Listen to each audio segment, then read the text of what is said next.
Some say a man can survive anything except silence. Caleb Whitmore was about to prove them wrong, or die trying. At 63, he'd buried his wife, his dreams, and any hope of feeling whole again. His ranch had become a graveyard of memories, each sunset another nail in the coffin of his heart. But on the anniversary of the day he'd lost everything, fate sent him something unexpected. A broken wagon, a stranger's voice in the wind, and one last chance at the impossible. Stay with me until the end of this story. Hit like and comment your city below so I can see how far this tale travels. This is a story about second chances when you least expect them. The wind came first, the way it always did on the high plains of Colorado, swift and merciless, carrying the scent of distant pines and the promise of an early frost. Caleb Whitmore stood on the weathered planks of his porch, one hand gripping the post his grandfather had set into the ground 70 years ago, the other wrapped around a tin cup of coffee gone cold an hour past. The sun was dying. It bled across the Rockies in streaks of crimson and gold, painting the underbelly of the clouds like an old wound that refused to heal. 7 years. 7 goddamn years to the day, and the sunset still looked exactly the same as it had the evening Martha took her last breath in the bedroom behind him. He should go inside. Should eat something, though the thought of food turned his stomach. Should sleep, though he knew he wouldn't. Instead, he stood there like a scarecrow in worn denim and faded flannel, watching the light fade from a world that had taken everything that mattered and left him with 15 head of cattle, a barn that needed painting, and enough silence to drown in. The ranch stretched out before him, 200 acres of stubborn grass, split-rail fences that sagged in places he didn't have the energy to fix, and a big sky that felt emptier every year. Red Hollow sat 8 miles to the east, a speck of civilization that consisted of a general store, a post office, a church he hadn't set foot in since the funeral, and maybe 300 souls who'd learned long ago to leave Caleb Whitmore to his grief. He raised the cup to his lips, remembered it was cold, and drank anyway. The bitterness suited him. Ranger nickered from the paddock, a low sound of complaint that meant the old gelding wanted his evening grain. Caleb ignored him. The horse was 26, arthritic, and meaner than a snake, but he'd been Martha's favorite. That alone kept him fed and sheltered when Caleb probably should have put him down years ago. "I know, old man," Caleb muttered to the wind. "I know." The light dimmed further. The first star appeared over the eastern ridge, pale and tentative. Caleb wondered, not for the first time, what the hell he was still doing here. His daughter lived in Denver with a husband and 2 kids who barely knew their grandfather. His son had moved to California and called twice a year out of obligation. The ranch that had been in his family for 3 generations was worth less than the debt it carried. He could sell it, move to town, rent a room above the hardware store, and spend his remaining years playing checkers with men as lost as he was. But he wouldn't, because leaving meant admitting it was over. And admitting it was over meant accepting that Martha's laughter would never again echo through these rooms, that her garden would never bloom beyond the wild tangle it had become, that the life they'd built together had ended not with triumph, but with entropy.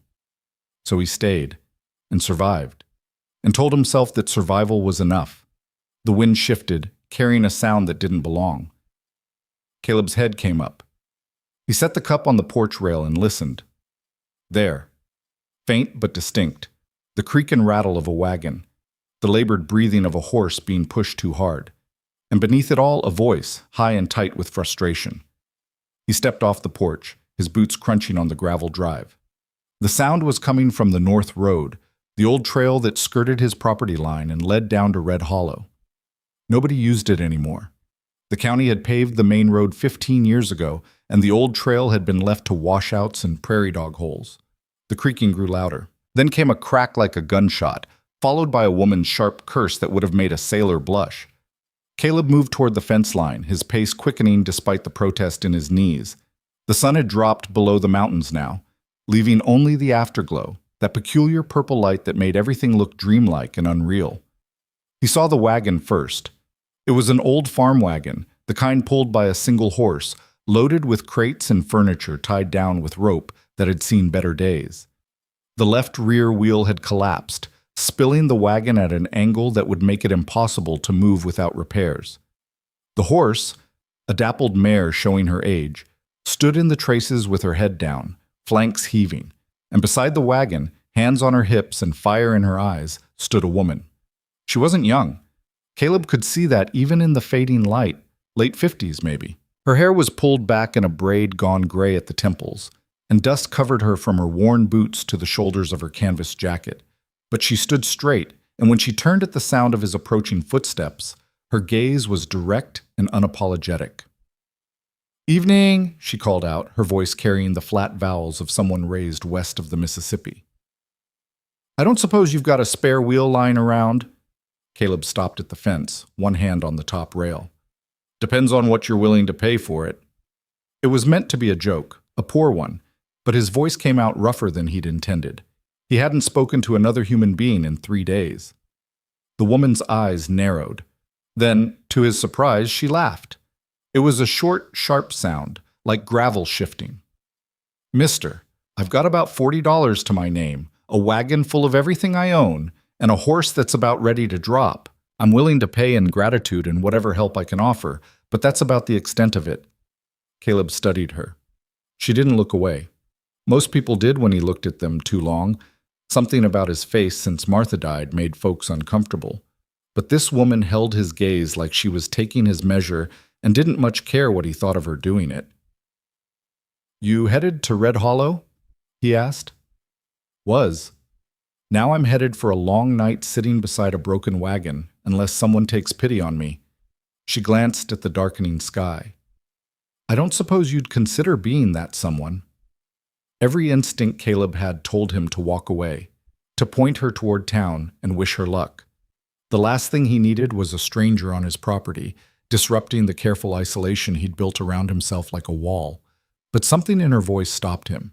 Not desperation, she wasn't begging, not helplessness. She looked like she could handle herself. It was something else, something he recognized because he'd heard it in his own voice for 7 years. Loneliness. "I've got a barn," he heard himself say. "Your horse needs water and rest. I can take a look at the wheel in the morning light." The woman's expression didn't change, but something softened around her eyes. "That's kind of you." "It's practical. You're on my fence line, and if that horse dies, you'll be stuck here until spring thaw." He turned and started walking back toward the barn. "Bring her up. There's a paddock beside the stable." He didn't wait to see if she followed. Didn't turn around when he heard her speaking softly to the horse, the sound of harness being unbuckled, the creak of wood as she began to unload what she could carry. Instead, he walked through the gathering darkness to the barn and pulled open the wide double doors, breathing in the familiar smell of hay and old leather and the particular mustiness that came from a building that had stood for 80 years. He lit the kerosene lamp that hung by the door. The warm glow pushed back the shadows, revealing the neat disorder of his life. Tools hung on pegs, saddles resting on sawhorses, bags of feed stacked against the back wall. Ranger whinnied from his stall, a demand for attention and dinner. "Hold your horses," Caleb muttered, then realized the absurdity of the phrase and almost smiled. Almost. The woman appeared in the doorway leading the dappled mare. The horse's head hung low, exhausted. Up close, Caleb could see the mare was older than he'd first thought, 20, maybe more, with scars on her legs that spoke of a lifetime of hard work. "Second stall on the left," Caleb said, gesturing. "There's fresh hay in the manger and a water bucket. I'll bring grain." The woman nodded and led the horse forward. Caleb watched her move, efficient, practiced. She knew horses, knew how to handle them with a firm gentleness that came from years of experience, not books. He filled a bucket with grain and brought it over. The woman had already removed the mare's bridle and was running her hands over the horse's legs, checking for injuries. "She'll be all right," the woman said without looking up. "Just tired. We pushed too hard today. I wanted to make Red Hollow before dark." She straightened and met Caleb's eyes again. "I'm Clara Bennett, and I'm grateful for your help, Mr. Whitmore. Caleb Whitmore." He set the grain bucket in the stall and stepped back. Clara closed the stall door and latched it, then stood there in the lamplight, dust-covered and road-weary, and for a moment neither of them spoke. Caleb knew he should say something. Offer the guest bedroom, maybe. Martha would have insisted, would have been mortified at his rudeness, but the words stuck in his throat like burrs. Clara saved him. "I noticed a pump by the house. Mind if I clean up a bit before I impose on you further? There's a guest room, Caleb said, the words coming out clipped. First door on the right, bathroom down the hall. He paused, unsure what he'd meant to say. I'll put on coffee. Claire's expression didn't change, but he saw something flicker in her eyes. Understanding, maybe. Recognition of a man who'd forgotten how to be around people. Coffee sounds good, she said simply. Thank you, Mr. Whitmore. Caleb. She nodded. Caleb. He walked back to the house, his mind racing despite himself. When was the last time someone had stayed here? Christmas, 2 years ago, when his daughter had brought the family for a weekend that had felt like an eternity of forced conversation and careful silence. Before that, he couldn't remember. The house felt different with another person in it. He could hear Clara moving around in the bathroom, the sound of water running, the creak of floorboards. Normal sounds, human sounds. The kind of sounds that had been missing for so long he'd forgotten they existed. Caleb stood in the kitchen, staring at the coffee pot like he'd never seen one before. His hands moved automatically, filling it with water, spooning in grounds. But his mind was elsewhere. On the woman in his bathroom, on the broken wagon sitting in the darkness, on the way she'd looked at him without pity or discomfort, just plain recognition. The coffee began to percolate. The smell filled the kitchen, rich and dark. Caleb pulled down 2 mugs, the first time he'd used more than one in years, and realized his hands were shaking. What the hell was wrong with him? She was just a traveler, someone passing through who'd had bad luck. She'd be gone in the morning, and everything would go back to the way it was, the way it had been for 7 years, the way it would be until he died. That thought should have been comforting. Instead, it felt like a weight pressing down on his chest. Clara emerged from the hallway, her face scrubbed clean and her hair damp and rebraided. She'd removed the canvas jacket and rolled up the sleeves of her chambray shirt. Without the dust, Caleb could see she was handsome in a weathered way. Strong features, capable hands, eyes that had seen their share of hardship and hadn't broken under it. Sit, Caleb said, gesturing to the table. It came out more like an order than an invitation. Clara sat without comment. Caleb poured coffee into both mugs and set one in front of her, then took the chair opposite. The same chair he'd sat in for 35 years, across from the place where Martha used to sit. The silence stretched. Clara lifted the mug and sipped, showing no reaction to the fact that Caleb made his coffee strong enough to strip paint. You live alone? She asked finally. Yes. Long time? 7 years. Clara nodded slowly, understanding more than he'd said. I'm sorry. Caleb's jaw tightened. He didn't want sympathy, didn't want to talk about it. But something in Clara's tone stopped the sharp retort building in his throat. She wasn't offering empty platitudes. She was stating a simple truth. You? He asked. 2 years, heart attack. He was checking fence line one morning and just didn't come back. She said it matter-of-factly, but Caleb heard the catch beneath the words. Found him 3 hours later. Doctor said he was gone before he hit the ground. Quick, Caleb said. Yes. Clara sipped her coffee again. I've never decided if that's a mercy or a curse. Caleb thought about Martha's last 6 months, the hospital visits, the morphine, the way she'd shrunk into someone he barely recognized. It's a mercy, he said quietly. Clara met his eyes across the table. Maybe. They sat in silence again, but this time it felt different, less oppressive, less like something to be filled with noise. Where are you headed? Caleb asked finally. You said Red Hollow. My daughter lives there. Moved out 2 years ago with her husband. He got work at the lumber mill. After Ben died, I sold our place in Nebraska. Thought I'd start over somewhere new. She smiled, but it didn't reach her eyes. Seems like starting over is harder than I thought.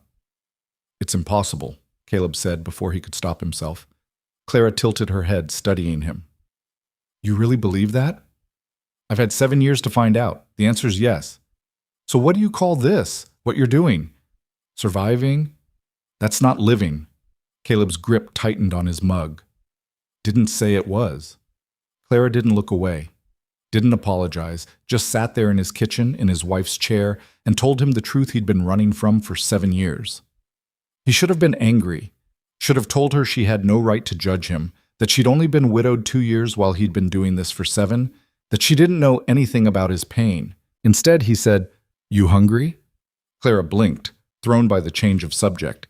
Then she smiled, a real smile this time, small but genuine. "Starving." Caleb stood and moved to the pantry. He hadn't cooked a real meal in months, hell, years. But Martha had taught him the basics, and some things you didn't forget. He pulled out potatoes, eggs, an onion, some salt pork from the icebox that was still good. "I can help," Clara said, standing. "Sit." But she didn't sit. Instead, she moved to stand beside him, taking the knife from his hand without asking permission. "You peel. I'll chop. We'll be done faster." Caleb wanted to argue, wanted to tell her this was his kitchen, his house, his life, and he didn't need anyone's help with any of it.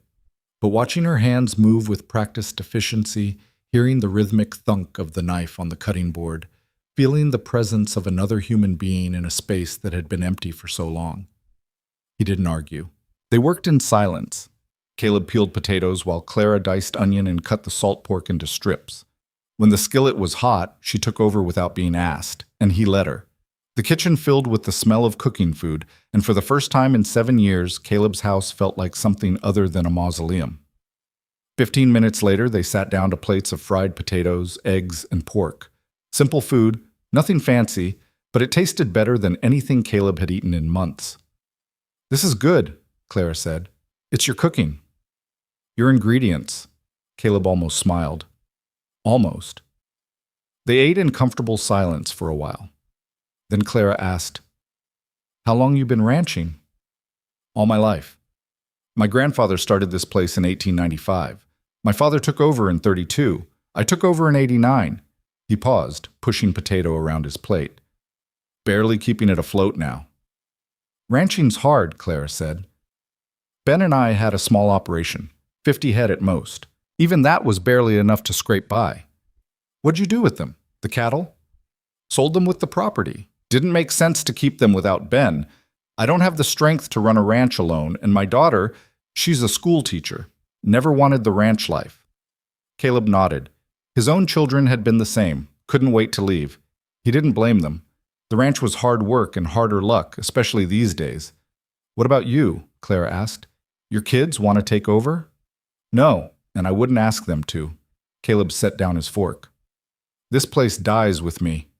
Clara was quiet for a moment, then, "That must be lonely." "Everything's lonely," Caleb said. "At least the ranch is honest about it." Clara studied him across the table. "You always this cheerful?" Despite himself, Caleb felt his mouth twitch. "Usually worse." To his surprise, Clara laughed. A real laugh this time, warm and sudden. The sound filled the kitchen like sunlight breaking through storm clouds. Caleb stared at her. When was the last time he'd heard laughter in this house? When was the last time he'd caused it? Clara's laughter faded into a smile. "Well," she said, "I appreciate you tolerating my presence despite your naturally sunny disposition." "I didn't say you could stay," Caleb said, "but there was no heat in it. You made me dinner. That's as good as a signed contract in my book." They finished eating. Caleb washed the dishes while Clara dried. She didn't ask if he wanted help, just picked up the towel and started working. It should have annoyed him. Instead, he found himself adjusting his pace to match hers, falling into a rhythm that felt oddly natural. When the dishes were done, Clara glanced toward the window. Full dark had fallen. The wind had picked up, rattling the panes. "I should check on the wagon," she said. "Make sure nothing's blown loose." "I'll come with you." They pulled on jackets and walked out into the night. The temperature had dropped 20 degrees, and the wind carried the bite of coming winter. Overhead, stars blazed in a sky so clear it looked like you could reach up and touch them. The wagon sat where Clara had left it, listing to one side like a wounded animal. Caleb examined the broken wheel by lantern light. The hub had cracked.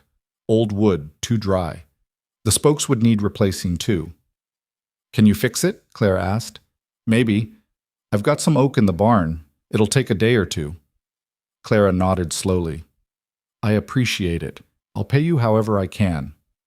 "We'll figure it out." They stood there in the darkness, the lantern casting their shadows long across the ground.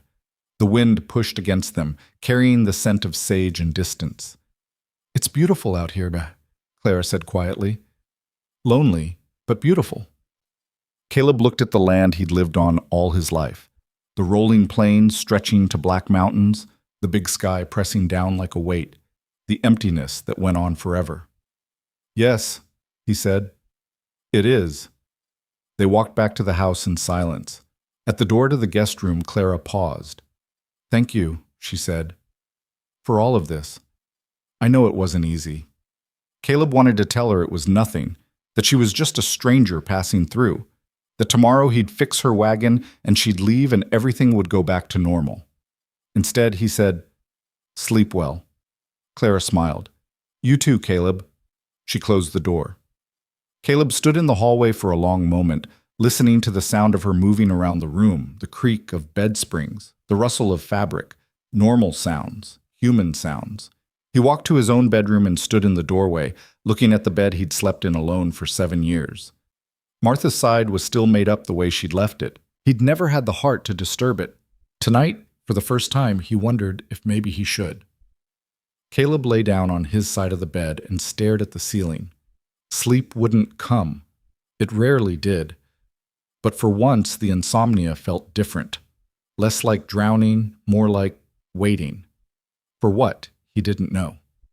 In the guest room, Clara lay in the darkness, listening to the wind and the creaking timbers of an old house. She thought about her daughter waiting in Red Hollow, about the broken wagon and the kind stranger who'd taken her in, about the look in Caleb Whitmore's eyes, the look of a man who'd built walls so high he'd forgotten what it was like to see over them. She knew that look, had seen it in her own mirror for 2 years. Clara closed her eyes and felt something shift in her chest, something small and fragile, like the first crack in ice before the thaw. She fell asleep to the sound of the prairie wind and dreamed of mornings yet to come. Outside, the stars wheeled overhead. The night deepened. And on a ranch outside Red Hollow, Colorado, 2 people who'd convinced themselves their stories were finished slept under the same roof for the first time. Neither of them knew it yet, but everything had already changed.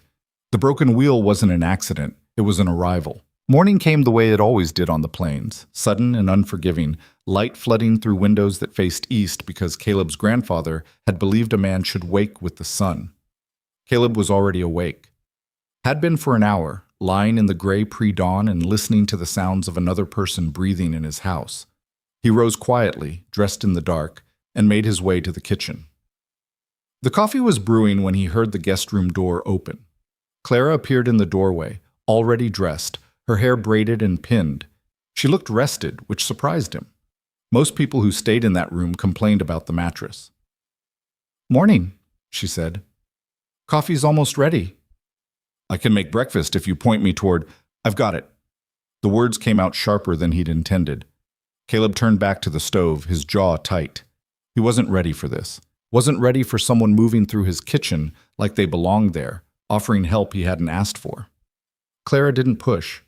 She poured herself coffee and sat at the table, quiet. They ate biscuits and gravy in silence. Caleb kept his eyes on his plate, hyper-aware of every sound, the scrape of her fork, the way she sipped her coffee, the small sigh she gave when she finished eating. When he couldn't stand it anymore, he stood and carried his plate to the sink. "I'll look at your wheel," he said without turning around. "I'll help." "Don't need help."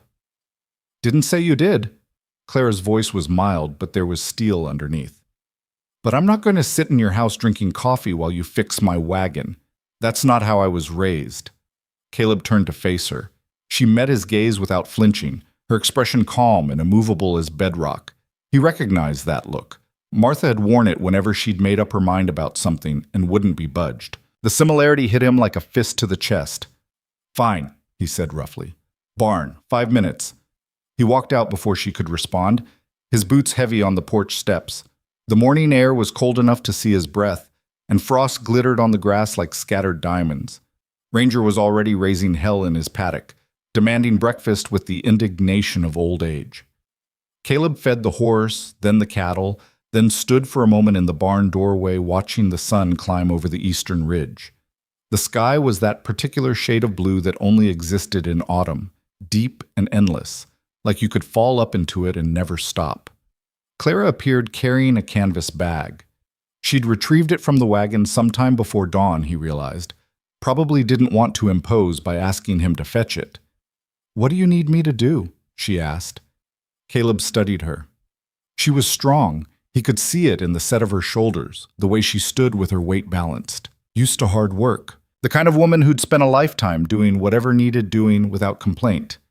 "Can you use a saw?" "I've built 3 chicken coops, a porch, and a root cellar. So yes, I can use a saw." The corner of Caleb's mouth twitched. "Oak's in the back corner. We need spokes, 6 of them, 14 inches long, 1.5-inch diameter.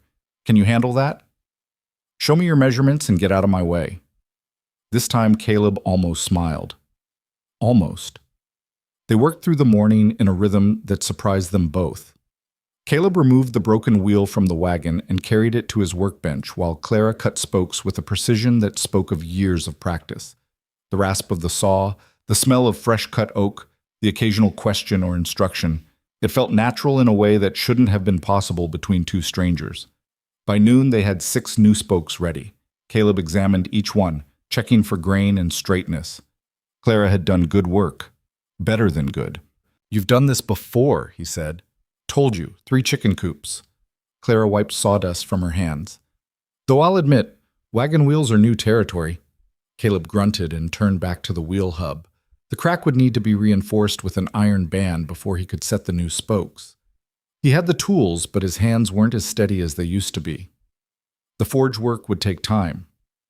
"I need to heat the band," he said. "Shape it. That's delicate work. You should—" "I'll work the bellows," Clara interrupted. "Unless you've got a bellows that operates itself." Caleb looked at her. "You ever worked a forge?" "No, but I can follow instructions. Can you give them without growling?" Despite himself, Caleb felt something loosen in his chest. Probably not. "Then we'll manage."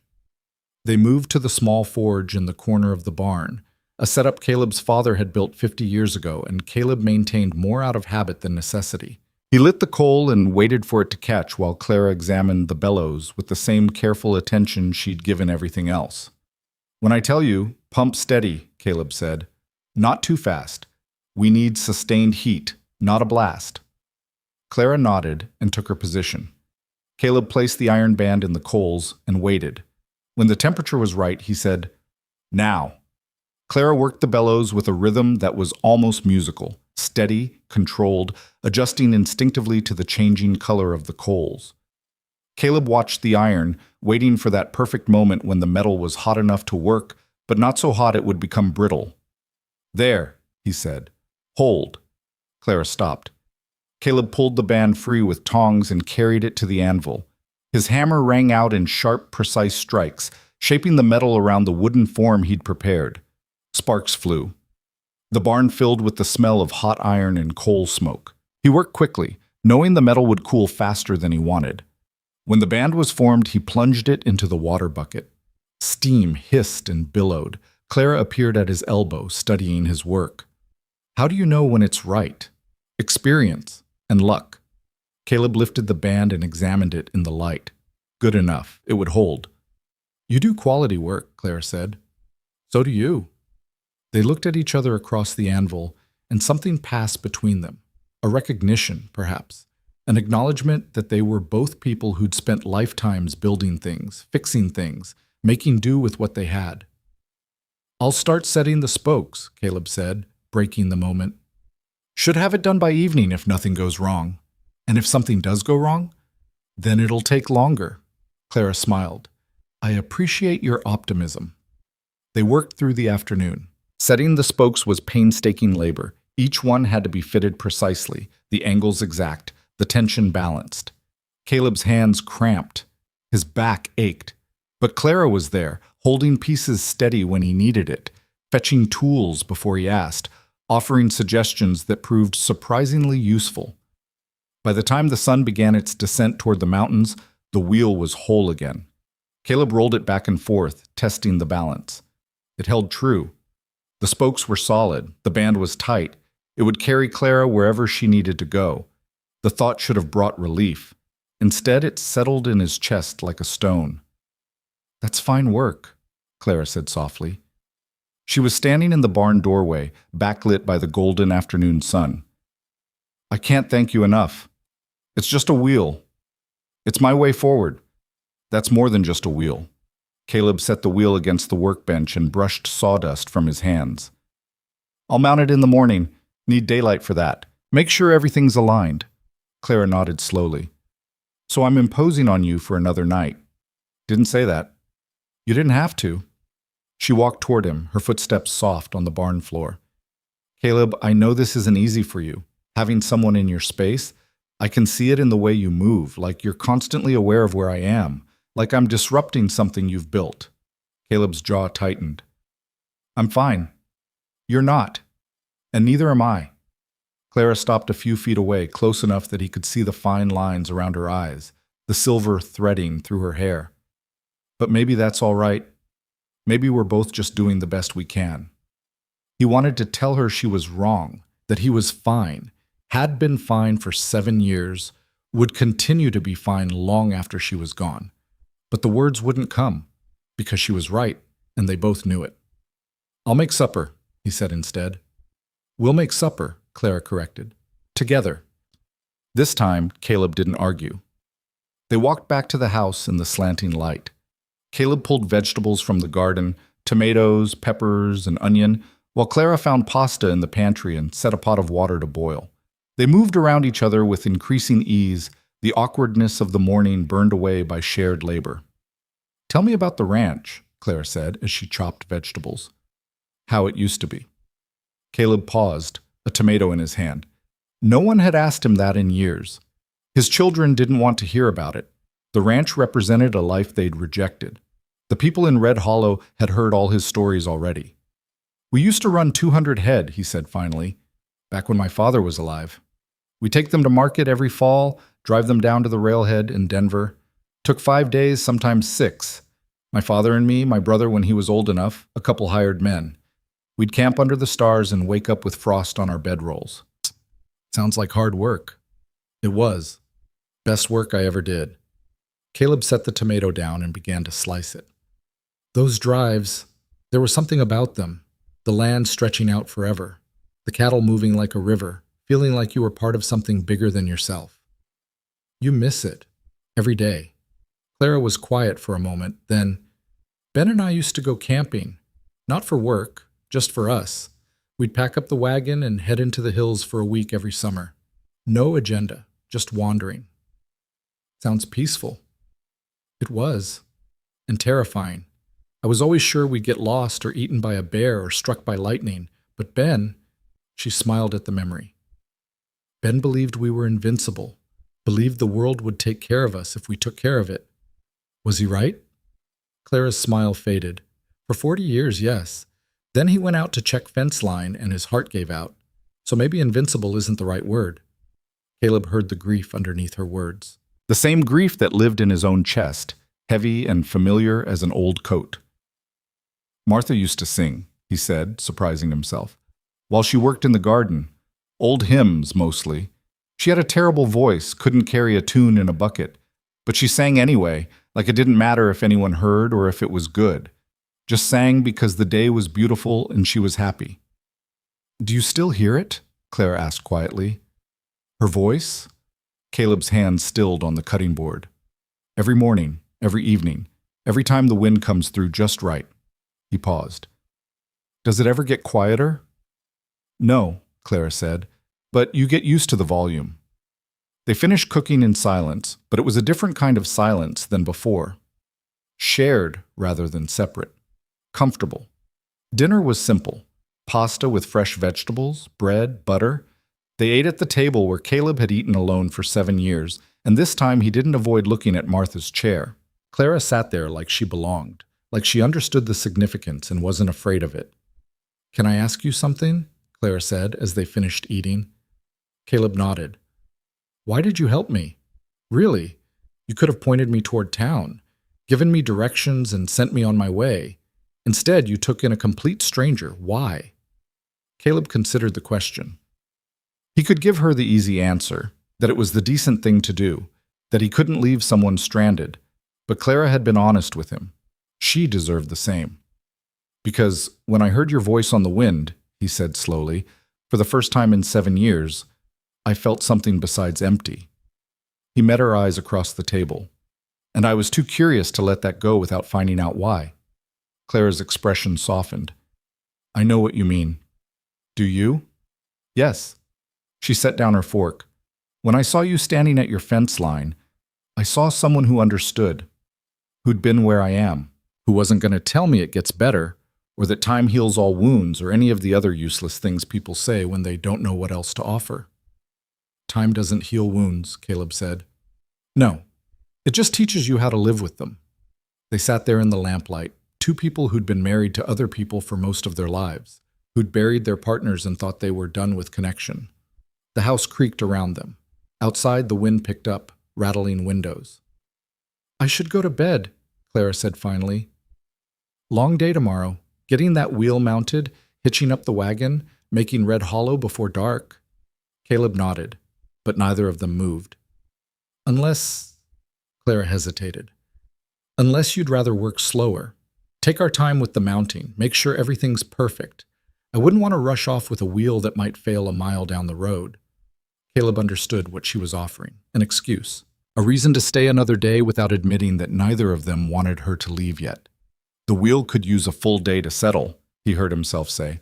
Let the wood acclimate to the new spokes. Make sure the band is seated proper. That's what I thought, Clara said. Safety first. Absolutely. They smiled at each other, small, careful smiles like people testing frozen water to see if it would hold their weight. Clara stood and carried her plate to the sink. This time, when she began washing dishes, Caleb didn't object.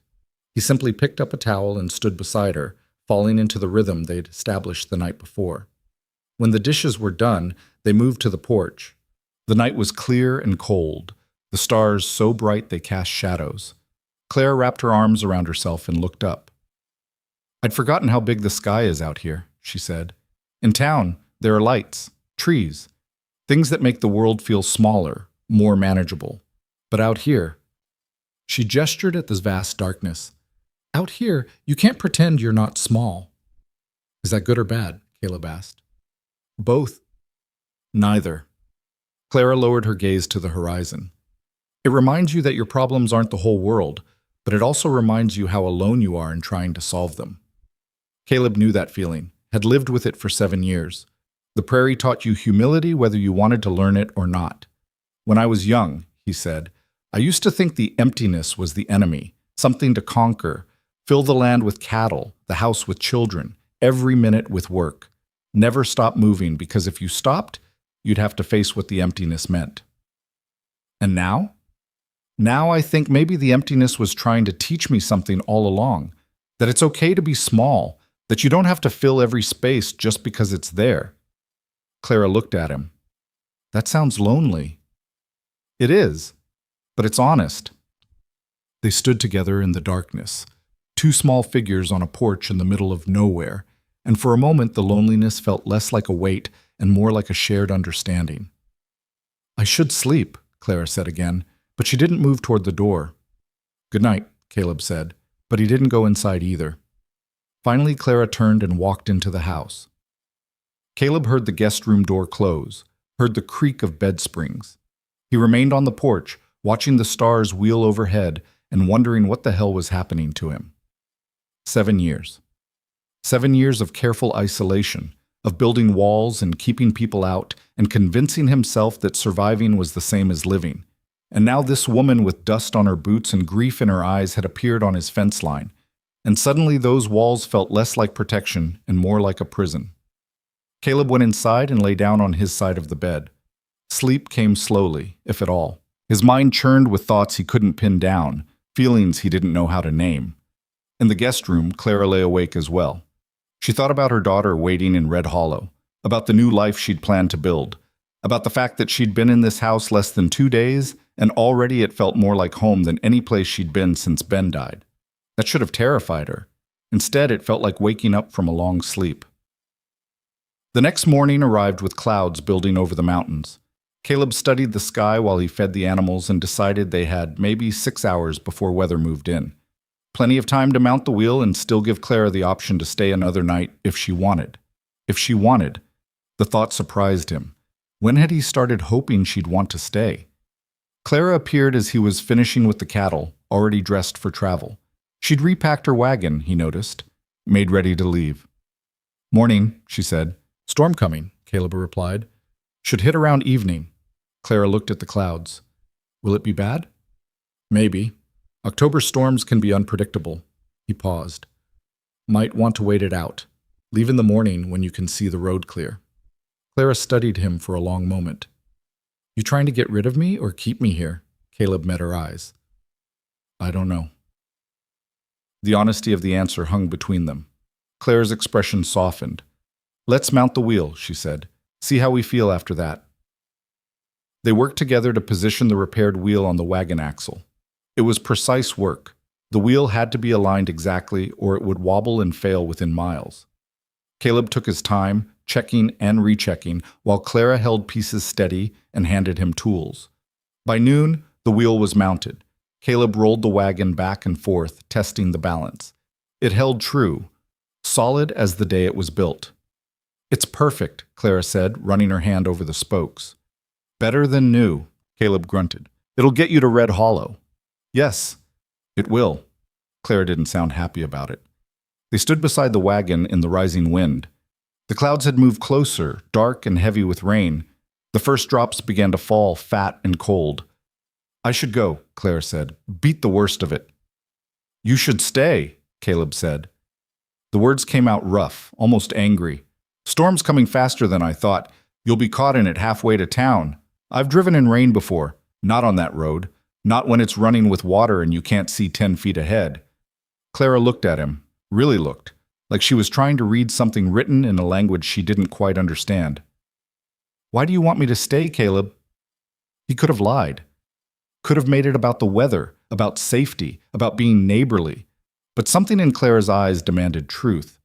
"Because when you leave," he said quietly, "this house goes back to being a tomb. And I'm not ready for that yet." The rain began to fall harder. Clara didn't move, didn't blink. "I told my daughter I'd arrive today," she said. "You can send word from town tomorrow. She'll understand." "Will she?" Clara's voice was gentle. "Or will she wonder why her mother is delaying her arrival to stay with a stranger?" "I don't know what your daughter will think. I only know—" Caleb stopped, the words catching in his throat. "What?" Clara asked. "What do you know?" Caleb looked at this woman he'd known for less than 48 hours. This stranger who moved through his kitchen like she belonged there, who understood his silences and didn't try to fill them with noise, who carried her own grief with the same quiet dignity he'd been trying to maintain for 7 years. "I know I haven't felt this alive since Martha died," he said, "and that terrifies me more than any storm." The rain fell between them, thunder rumbled in the distance. Clara took a step closer. "It terrifies me too," she said. "I came out here to start over, to build a new life near my daughter, to stop being the widow who couldn't move forward." She paused. "But standing here with you, I realize maybe I've been moving in the wrong direction all along." "What direction is that?" "Away from loneliness instead of towards something real." Caleb's heart hammered in his chest. "Clara, I'll stay," she interrupted, "through the storm, and then we'll see." They stood in the rain, not touching, barely breathing. The storm broke overhead with sudden violence, wind and rain and lightning that turned the afternoon dark as twilight. They ran for the house, reaching the porch soaked and breathless. Inside, Clara began to laugh. "We're drowned rats." "Speak for yourself," Caleb said, but he was almost smiling. They changed into dry clothes and built a fire against the chill. The storm settled in for the afternoon, rain drumming on the roof in a steady rhythm. Caleb made coffee while Clara explored the bookshelf in the living room. "You've read all of these?" she asked, pulling down a worn copy of Lonesome Dove. "Most of them, some twice." Ben never could sit still long enough to read. Always had to be moving, working, doing something with his hands. She opened the book and smiled at the inscription on the title page. "Martha?" Caleb nodded. "Birthday present, 15 years ago." Clara closed the book gently and returned it to the shelf. "You kept everything just as it was." "Yes." "Why?" Caleb stared into his coffee. "Because if I changed it, I'd have to admit she was really gone." "And now?" "Now I'm starting to think keeping everything the same is another way of being gone myself." Clara sat down across from him. The fire crackled, rain lashed the windows. Outside, the world had disappeared into gray water, but inside, the house felt warm and solid. "Tell me about her," Clara said. "Not the grief, the life." So Caleb did. He told her about meeting Martha at a church social when they were both 19, about their wedding on a spring day so perfect it seemed made for them, about building this ranch together, nail by nail, fence post by fence post, about the way she'd laugh at his terrible jokes and challenge his stubborn opinions and make him feel like the luckiest man alive. And Clara told him about Ben, about his optimism that bordered on recklessness, about his gentle hands and terrible singing, about 40 years of partnership that had ended in a field on a Tuesday morning with no warning and no goodbye.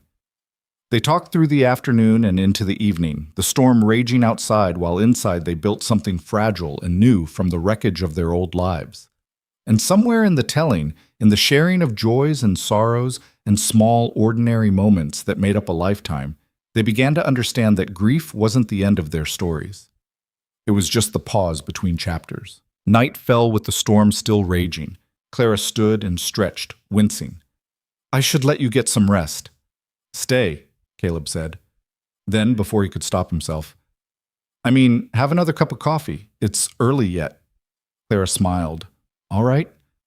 They sat together by the fire, drinking coffee that had gone lukewarm, talking about nothing and everything.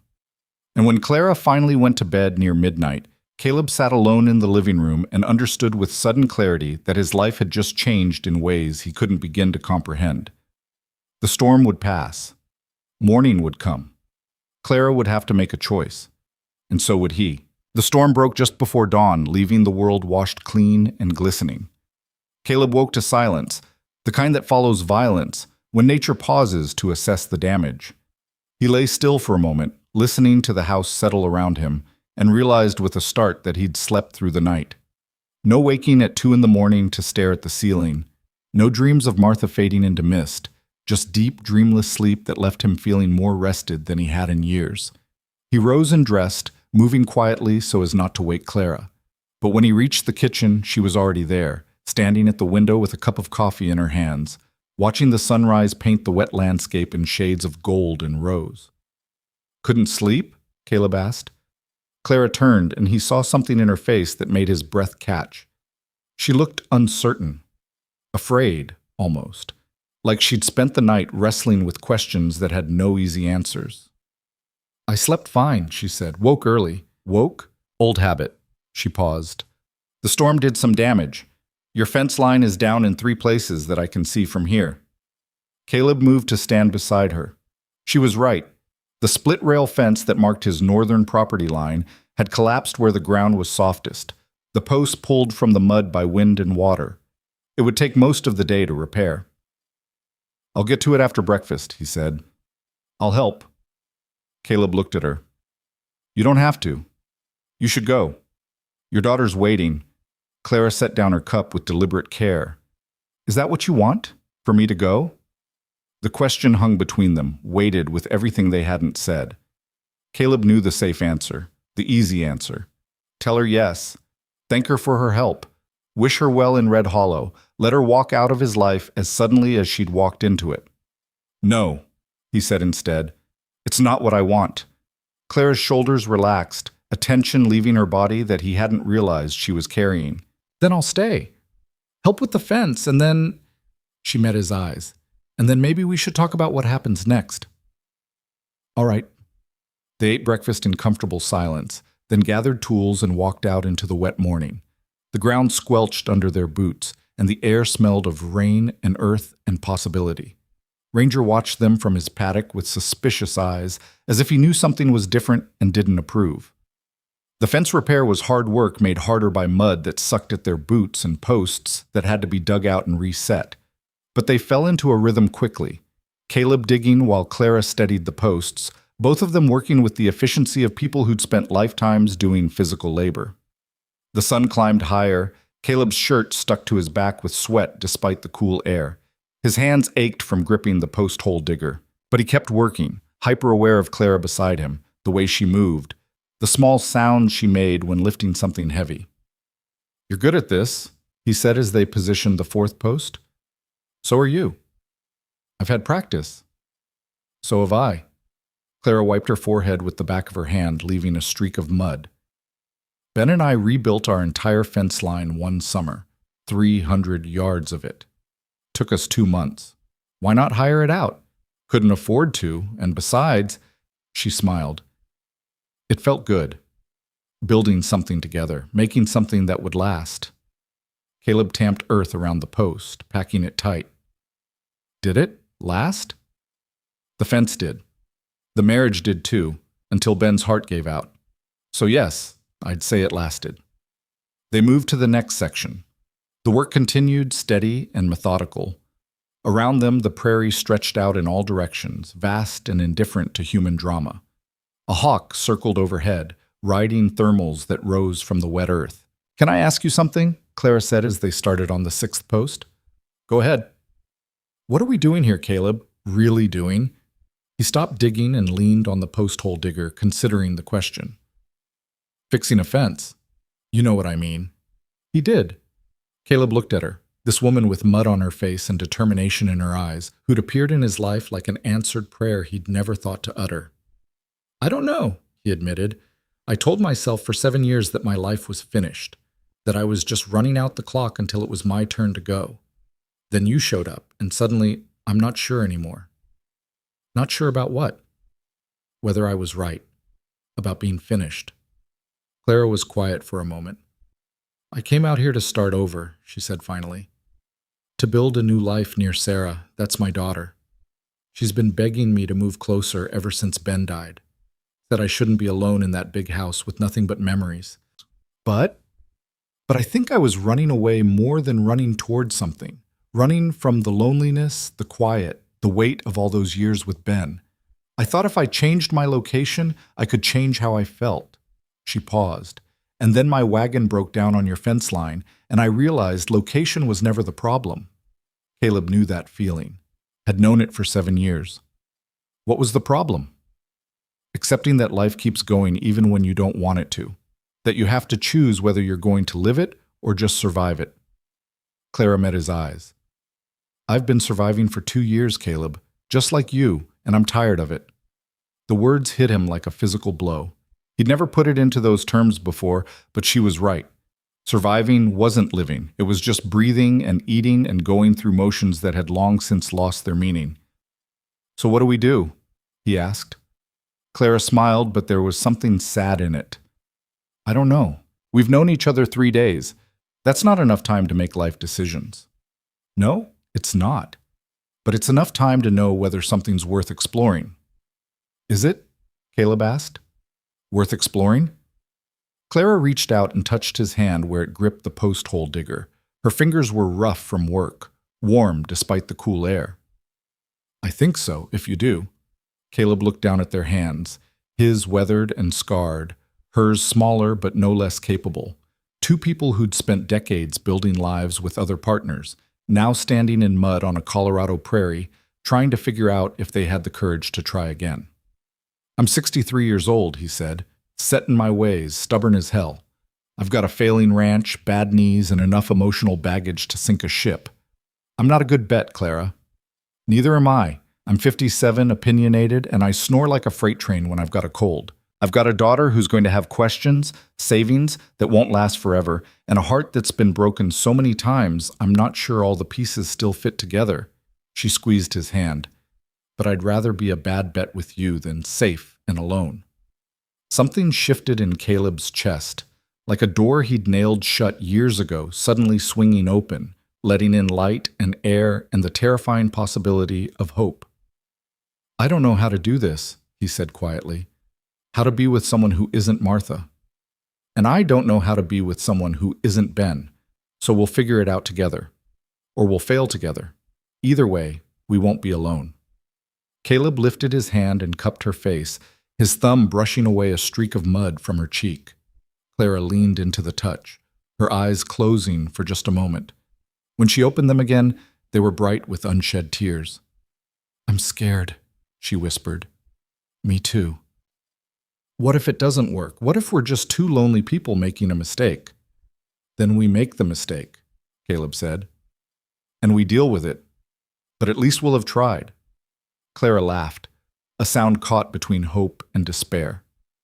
That's the most optimistic thing I've heard you say. Don't get used to it.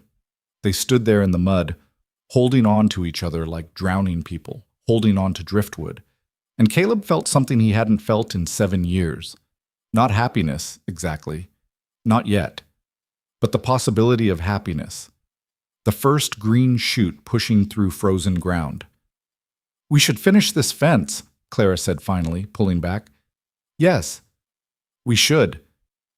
They worked through the midday heat, the sun burning off the last of the moisture and turning the prairie into a shimmer of light and grass.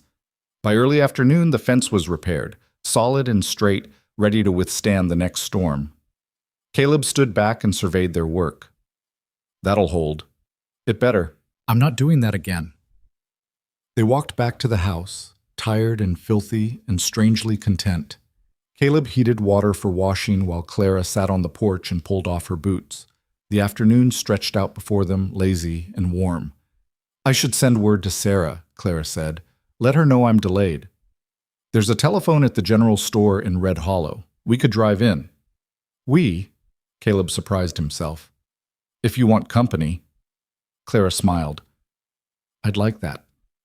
They cleaned up and changed clothes, then Caleb brought his truck around, a battered Ford that had seen better days but still ran well enough.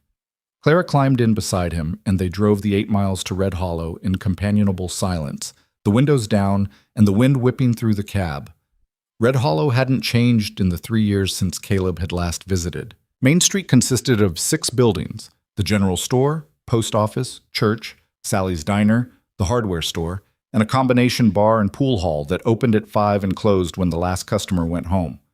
300 people lived in town, and every one of them knew everyone else's business. Caleb parked in front of the general store and killed the engine. You go make your call. I'll wait here. Clara looked at him. You don't want to come in? Folks will talk if they see us together. They'll talk anyway. Small towns are like that. She opened her door. Come on. I'm not ashamed of being seen with you, Caleb Whitmore, even if you are a hermit who hasn't set foot in town in 3 years. Caleb followed her into the store, feeling like a man walking into a spotlight. The owner, Pete Harrison, looked up from behind the counter and did a double take. Caleb? That you? Pete. Hell, I thought you died out there. Haven't seen you since... Pete caught himself, his face coloring. Well, it's good to see you. Phone working? Caleb asked, ignoring the awkwardness. In the back. Same as always. Pete's eyes shifted to Clara, curiosity playing on his face. And who might this be? Clara Bennett, Clara said, extending her hand. Pleased to meet you. Pete shook her hand, still looking between them with barely concealed interest. You're Sarah Mitchell's mother, aren't you? She mentioned you were coming to town. That's right. I had some trouble on the road. Mr. Whitmore was kind enough to help. I'll bet he was. Pete's grin was knowing. Phone's through there, ma'am. Clara disappeared into the back room. Caleb stood at the counter, feeling Pete's eyes boring into him. So, Pete said, friend of yours? Just helping someone in need? Uh-huh. And that's why you're in town for the first time in 3 years? Because you're feeling helpful. Caleb's jaw tightened. Didn't ask for your commentary, Pete. No, you didn't, but I'm going to give it anyway. Pete leaned on the counter, his expression turning serious. I knew Martha, Caleb. Good woman. Best thing that ever happened to you, and we both know it. But she's gone. Has been for 7 years. And if you've found someone who makes you want to come into town again, who makes you look less like a ghost and more like a man, well, I'd say Martha would approve. Caleb stared at him. You don't know what Martha would approve, don't I? She told me herself about 2 weeks before she passed. Said she was worried about you. Worried you'd lock yourself away and forget how to live. Made me promise I'd look out for you. Pete's voice softened. I failed at that promise, Caleb. You wouldn't let anyone close enough to look out for. But if this woman is giving you a reason to try again, then I'm telling you right now, don't be stupid enough to throw it away. Caleb couldn't speak. The words stuck in his throat like broken glass. Clara emerged from the back room, her expression troubled. Sarah wants to know why I'm delayed. I told her about the wagon, but... She trailed off, seeing Caleb's face. Is everything all right? Fine, Caleb said roughly. We should go. They drove back in silence. Caleb gripped the steering wheel too tight, his knuckles white. Clara watched the landscape roll past, her own thoughts clearly churning. Halfway home, she said, Sarah invited us to dinner tomorrow night, both of us. Caleb's hands tightened on the wheel. She doesn't even know me. She knows I've been staying at your ranch. She wants to meet the man who helped her mother. Clara paused. And she's curious. About us. There is no us. The words came out harsher than he'd intended. Clara flinched, and Caleb immediately regretted it. I'm sorry, he said. That came out wrong. No, you're right. There is no us. Not yet. Clara's voice was carefully neutral. But there could be, if we're brave enough. Caleb pulled the truck to the side of the road and killed the engine. They sat in the cab, surrounded by empty prairie and endless sky, and Caleb tried to find words for the fear churning in his gut. I stood by Martha's bedside and watched her die, he said finally, watched the light go out of her eyes, held her hand while she took her last breath, and when it was over, I wanted to die too. For 6 months, I woke up every morning disappointed that I hadn't. Do you understand what I'm saying? Clara nodded slowly. If I do this, if I let myself care about you, and then I lose you too, Caleb's voice cracked. I don't think I could survive it again. You might not lose me. Everyone dies, Clara. Yes, they do. But that's not a reason to stop living. She turned to face him fully. I'm not asking you to forget Martha. I'm not asking you to stop grieving or pretending she never existed. I'm just asking you to consider that maybe your heart is big enough to hold both her memory and something new. What if it's not? Then we find out together. Caleb looked at her, really looked, saw the hope and fear and determination in her face, saw a woman who'd lost just as much as he had, but was still willing to risk losing again. And he understood that this was what courage looked like. Not the absence of fear, but the willingness to move forward in spite of it. All right, he said. Dinner with your daughter. I'll go. Clara's smile was like sunrise breaking over mountains. Thank you. They drove the rest of the way in silence, but it was different now, charged with possibility. When they reached the ranch, Caleb helped Clara down from the truck, his hand lingering on hers for a moment longer than necessary. I'm going to check on the cattle, he said. Make sure the storm didn't cause problems. I'll start dinner. Caleb walked out to the pasture, moving among his small herd with practiced ease. The cattle were fine, wet and irritable, but unharmed. He should have felt relieved. Instead, he felt restless, like something was building toward a moment he couldn't predict or control. He climbed the hill behind the barn where Martha rested. Her grave was simple, a stone marker with her name and dates, surrounded by wildflowers that grew thick in summer and died back in winter. He'd visited every week for 7 years, usually at sunset, usually with nothing to say. Today was different. Caleb stood before the marker and felt the words rising from somewhere deep inside, words he'd never been able to speak before. I met someone, he said quietly. Her name is Clara. She's strong and stubborn, and she doesn't take my shit, which you would have liked. He paused, his throat tight. I don't know what's happening, Martha. I don't know if it's too soon or if I'm betraying you or if I'm just a lonely old man grasping at something that isn't real. The wind blew across the hilltop, bending the grass. But I know I felt something when she was here, something I thought was dead and buried with you. And I don't know what to do with that. Caleb's voice broke. I miss you every day, every hour. But I'm tired of missing you being the only thing I feel. He stood there for a long time, waiting for what? A sign? Permission? The truth was, whatever he needed from Martha, he'd have to give himself. Finally, he said, I'm going to try. I'm going to see where this goes. And if you hate me for it, well, I guess I'll find out eventually. The wind continued to blow. The sun began its descent toward the mountains, and Caleb walked back down the hill feeling lighter than he had in 7 years. Clara had dinner ready when he returned, simple fare, but it filled the house with warmth and the smell of cooking. They ate together, talking about nothing and everything. The fence repair, the weather forecast, whether Ranger needed new shoes. After dinner, they moved to the porch with coffee. The sun painted the sky in shades of copper and violet, the same colors Caleb had watched alone for so many years. But tonight, with Clara beside him, the sunset felt different, less like an ending and more like a transition. "Tell me about Sarah," Caleb said. "What should I know before tomorrow?" Clara smiled. "She's protective, especially since Ben died. She'll probably interrogate you about your intentions." "My intentions?" "Toward me. Whether you're a good man, whether I'm safe with you." Clara's smile turned wry. "She means well, but she can be intense." "I can handle intense." "Can you?" "You've been alone for 7 years, Caleb. A dinner with my daughter and her husband, with questions and scrutiny and all the awkwardness of new relationships.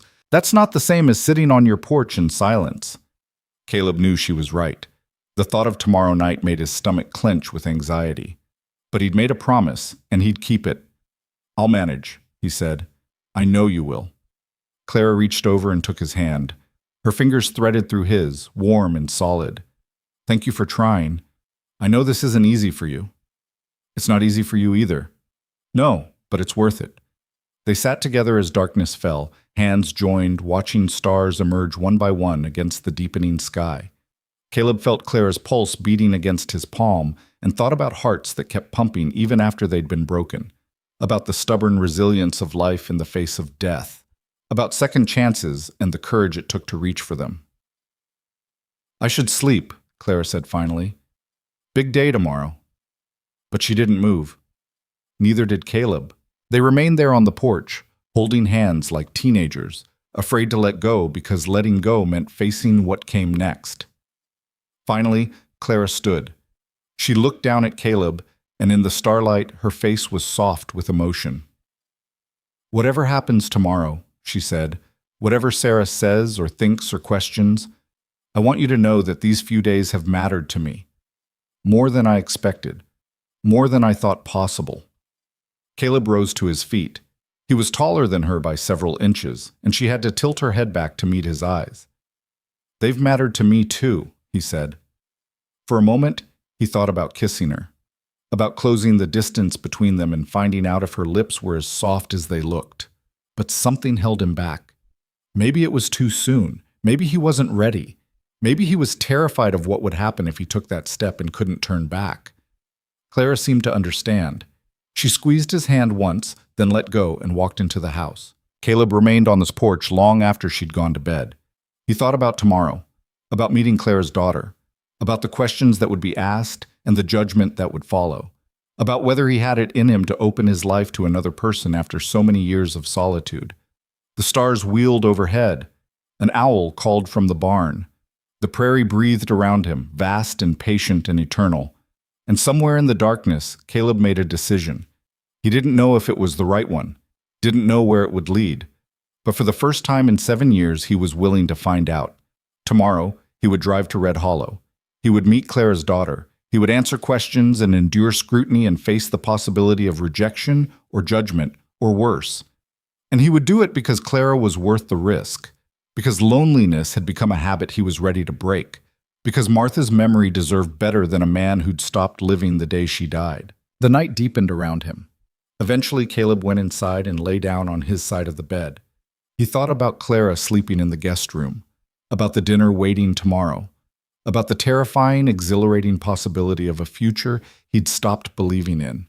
Sleep came easier than it had in years, and when it did, Caleb dreamed not of endings, but of beginnings. Morning arrived with a clarity that felt almost cruel. Caleb woke before dawn, his stomach already tight with anticipation of the evening ahead. He lay in bed listening to the house wake around him, the creak of floorboards in the guest room, the soft pad of Clara's footsteps heading toward the kitchen, the familiar sounds that had somehow become comforting over the past few days. He dressed and found her already making coffee, her hair still loose around her shoulders in a way he hadn't seen before. She looked younger like this, softer, and the sight of her made something catch in his chest. "Couldn't sleep either?" she asked without turning around. "Slept fine. Just woke early."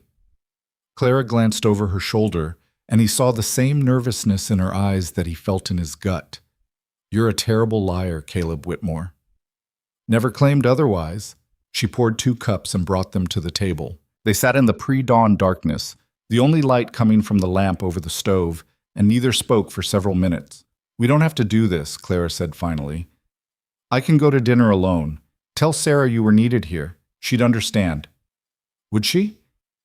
No, but she'd pretend to. Clara wrapped her hands around her cup. I know this is hard for you, meeting new people, being questioned, having to explain, whatever this is between us. What is it? Caleb asked. Between us? Clara met his eyes. I don't know yet, but I'd like to find out. Wouldn't you? Caleb thought about the question, about the years he'd spent alone, convinced that part of his life was over, about the unexpected comfort of Clara's presence in his home, about the way his chest tightened when he thought about her leaving.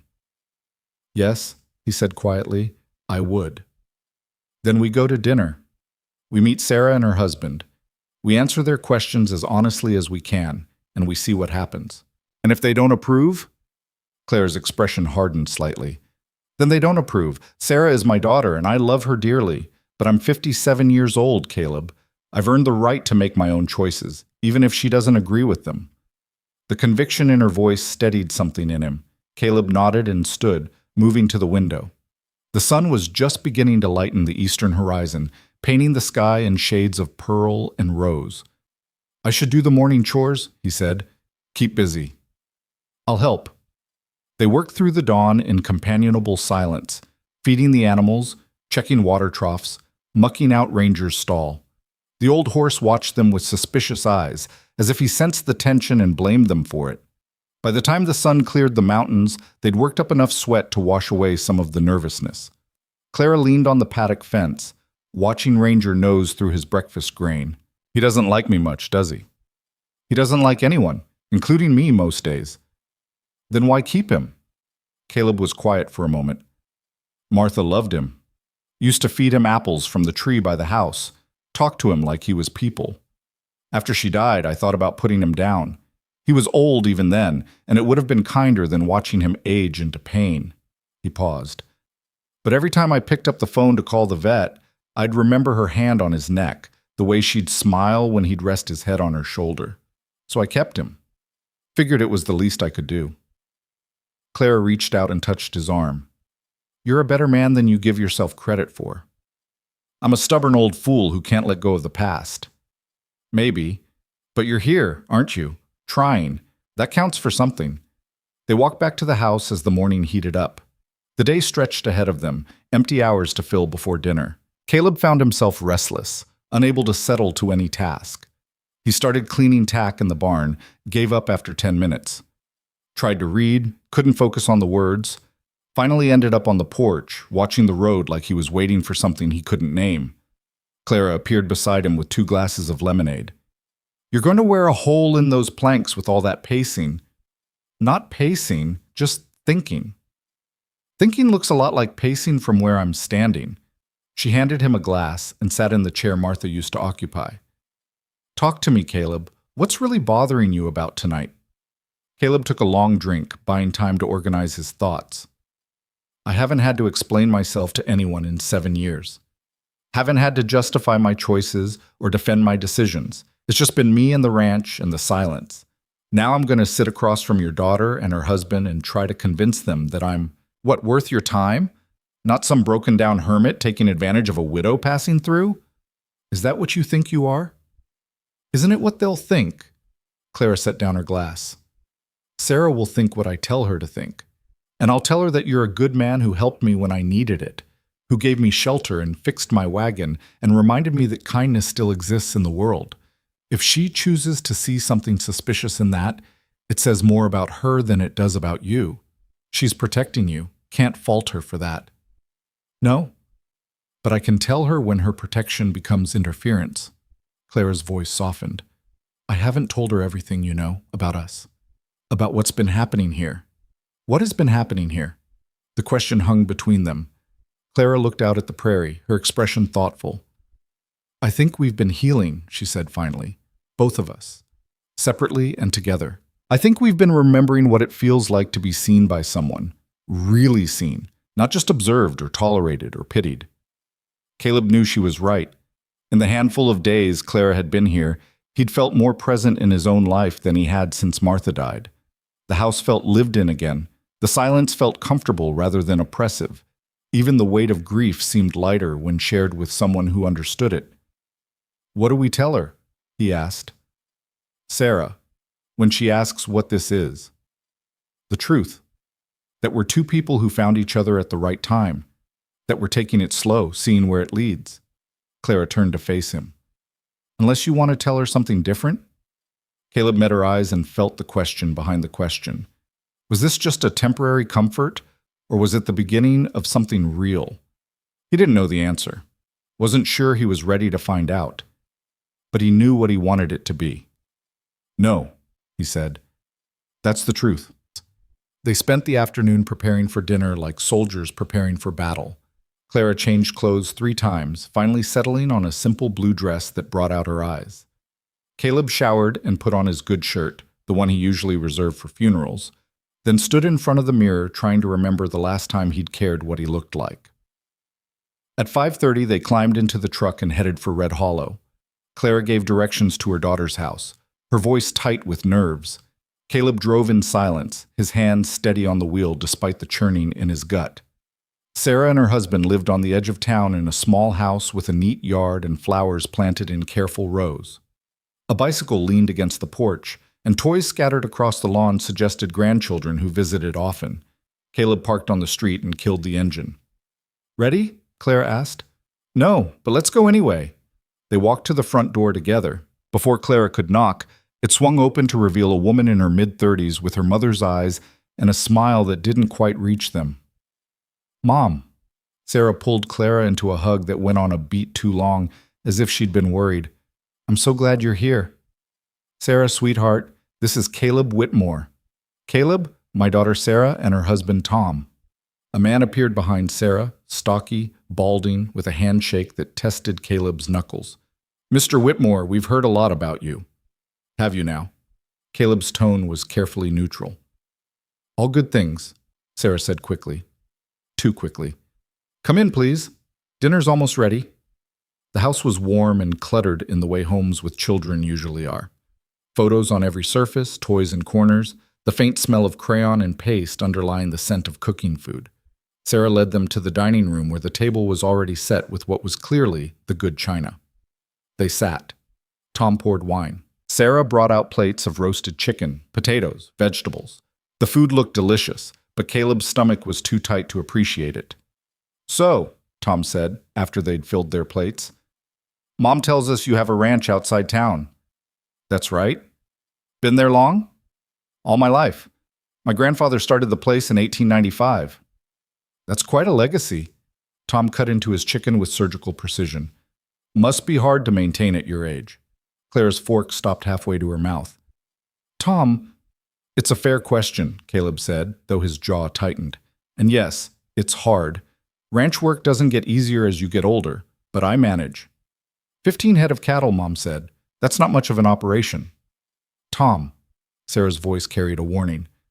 "I'm just making conversation, honey, trying to understand Mr. Whitmore's situation."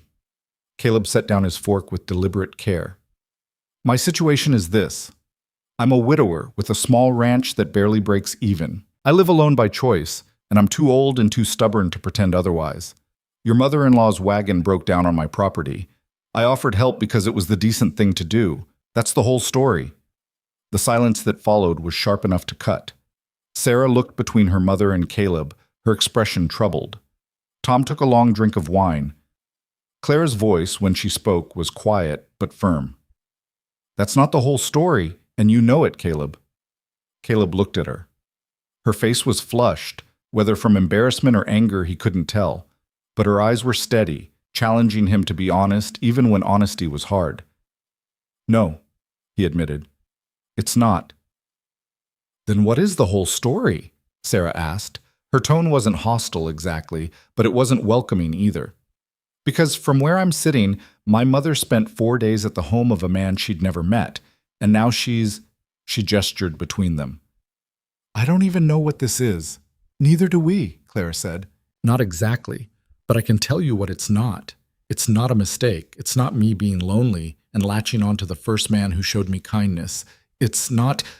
She paused, choosing her words carefully. It's not your father, and it's not trying to replace him. Sarah's eyes filled with tears. I know that, Mom. I do. It's just, it's so soon.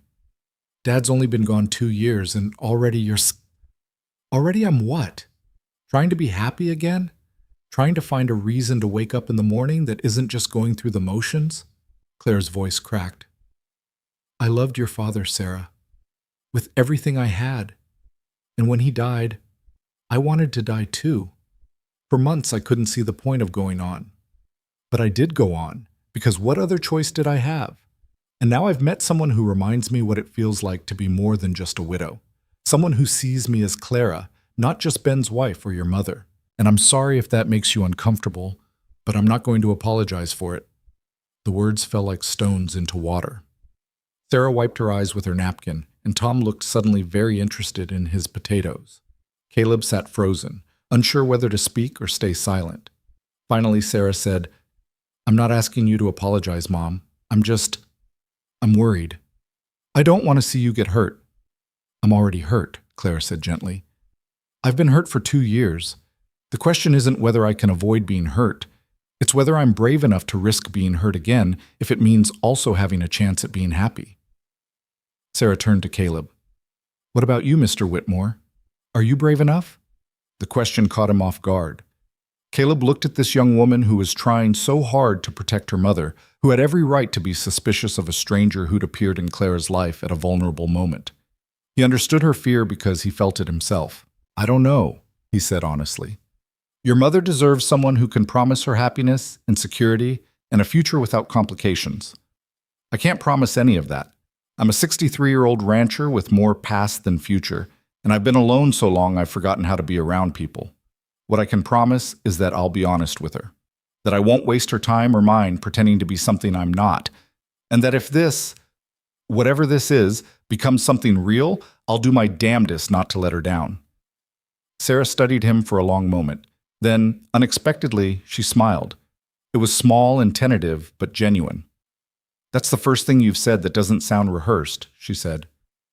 Thank you for that. Tom cleared his throat. I think what Sarah is trying to say, in her own way, is that we want Clara to be happy. And if you make her happy, Mr. Whitmore, then we're willing to give this a chance. But if you hurt her, Sarah added, I know where you live, and I'm not above slashing tires. Despite himself, Caleb almost smiled. Fair enough. The tension in the room eased, if not disappearing entirely.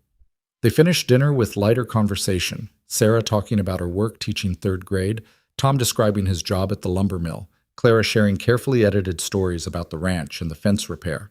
Caleb listened more than he spoke, feeling like an observer at his own life. After dinner, Tom excused himself to watch a baseball game on television. Sarah poured coffee and brought out apple pie that was still warm from the oven. She served generous slices, then sat down across from Caleb. Can I ask you something personal? She said. You're going to whether I say yes or not. Sarah smiled.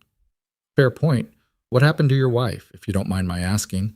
Caleb felt Clara's eyes on him, felt the weight of the question. He could deflect, could give a brief, sanitized answer that would satisfy without revealing. But Sarah had earned honesty, and he owed her that much. Cancer, he said, started in her lungs, spread everywhere. By the time they found it, there wasn't much they could do except make her comfortable. She lasted 6 months, died at home on an October evening while I held her hand. He paused. Worst day of my life. And for a long time after, I wasn't sure there'd be anything but worse days. I'm sorry, Sarah said quietly. That must have been unbearable. It was. Still is some days, but your mother... He glanced at Clara. Your mother understands that in a way most people can't. She knows what it's like to have your world end and still have to keep living in it. Sarah nodded slowly. Dad's heart attack was sudden. He was laughing at breakfast, kissing Mom goodbye, heading out to work, and then he was just gone. No warning, no chance to say goodbye. Mom found him in the east pasture 3 hours later. Her voice caught. Sometimes I think the sudden way is easier. No long suffering, no watching someone you love waste away. But other times I think it's crueler. No time to prepare, no last words, just here one moment and gone the next. There's no easy way to lose someone you love, Clara said. Sudden or slow, it breaks you just the same. They sat in silence for a moment, three people bound by grief and loss, and the understanding that some things can't be explained to those who haven't experienced them. Tom's voice drifted in from the living room, cheering at something on the television. Sarah wiped her eyes and forced a smile. "So what happens now?" she asked. "With you two?" Claire and Caleb exchanged glances. "I don't know," Claire admitted. "I came to Red Hollow to be near you, Sarah, to start fresh. But I also think—" She reached across the table and took Caleb's hand. "I think maybe starting fresh doesn't mean leaving everything behind. Maybe it means finding what's worth carrying forward. Are you saying you're not moving to Red Hollow?" Sarah's voice was small, hurt. "I'm saying I don't know yet. I need time to figure out what I want. What makes sense?" Clara squeezed Caleb's hand. "I need to know if this is real or just two lonely people finding comfort in each other." Sarah looked at their joined hands, and something shifted in her expression. "You care about him. I can see it." "Yes, I do." "And you?" Sarah turned to Caleb. "Do you care about my mother?" Caleb felt the weight of the question. The easiest answer would be yes. Simple, clean, expected. But the truth was more complicated than that. "I care about what happens to her," he said carefully. "I care that she's safe and happy and not making decisions based on loneliness or desperation. I care that she knows her own worth and doesn't settle for less than she deserves." He paused. "Whether that includes me or not." "That's not what I asked." "No, it's not." Caleb met Sarah's eyes. "The truth is, I don't know yet what I feel. Your mother walked into my life 4 days ago. That's not enough time to know whether what I'm feeling is real affection or just the shock of having someone in my space after 7 years alone. But I'm willing to find out. If she is." Clara's hand tightened on his. "I am." Sarah sat back in her chair, studying them both. Finally, she said, "Okay, here's what I think. I think you're both scared and grieving and trying to figure out if you're allowed to be happy again. I think you're moving too fast and probably making this more complicated than it needs to be. But I also think—" She paused, her eyes softening. "I also think you might be good for each other. If you're careful. If you're honest. If you don't rush into something neither of you is ready for." "We won't," Clara promised. "Rush, I mean. We're just exploring." "Exploring," Sarah repeated, her tone dry. "Is that what we're calling it?" Despite the tension, Clara laughed. "Yes, that's exactly what we're calling it." They finished their coffee and pie. The conversation moved to safer topics: the weather, Sarah's students, Tom's bowling league. By the time they said their goodbyes, the atmosphere had warmed considerably. Sarah hugged her mother at the door, then, to Caleb's surprise, hugged him too. "Take care of her," she whispered. "Please." "I'll do my best," Caleb said. The drive back to the ranch was quiet. Clara stared out the window, her expression unreadable. Caleb wanted to ask what she was thinking, but couldn't find the words. Finally, Clara said, "That could have gone worse. Could have gone better too." "True. But Sarah didn't forbid me from seeing you, which I half expected." Clara turned to look at him. "You were very honest with her, about not knowing what you feel, about not being sure if this is real. Would you have preferred I lie?" "No. But it's hard to hear that you're uncertain when I'm starting to feel very certain myself." Caleb's hands tightened on the steering wheel. "Clara, don't, please. I'm not asking you for promises you can't make. I'm just—" She trailed off, looking back out the window. "I'm just telling you where I am, so you know." They drove the rest of the way in silence. When they reached the ranch, Caleb parked the truck but didn't move to get out. The house sat dark against the star-filled sky, waiting. "I need to tell you something," he said, "about why I'm so uncertain." Clara waited. "After Martha died, I convinced myself that part of my life was over, that I'd had my chance at love and lost it, and asking for another chance would be greedy, ungrateful even. So I built walls. Made the ranch my whole world. Told myself I was fine with being alone because being alone meant I'd never have to watch someone I loved die again. Caleb, let me finish, please. He turned to face her. Then you showed up with your broken wagon and your steady eyes and your understanding of what it's like to lose everything. And for the first time in 7 years, those walls started to crack. And that terrifies me, Clara. Because what if I let them fall and you walk away? What if I open myself up to caring about someone again, and it ends the same way it always ends? Clara reached across the cab and cupped his face in her hands. It will end that way, Caleb. Eventually. One of us will die and the other will be left grieving. That's the cost of loving anyone.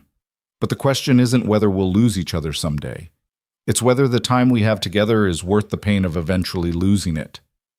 And you think it is?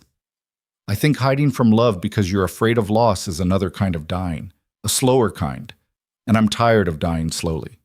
Caleb leaned into her touch, closing his eyes. Her hands were warm and calloused and real. Everything about this moment felt real in a way nothing had felt real in years. I don't know if I can do this, he whispered. Yes, you do.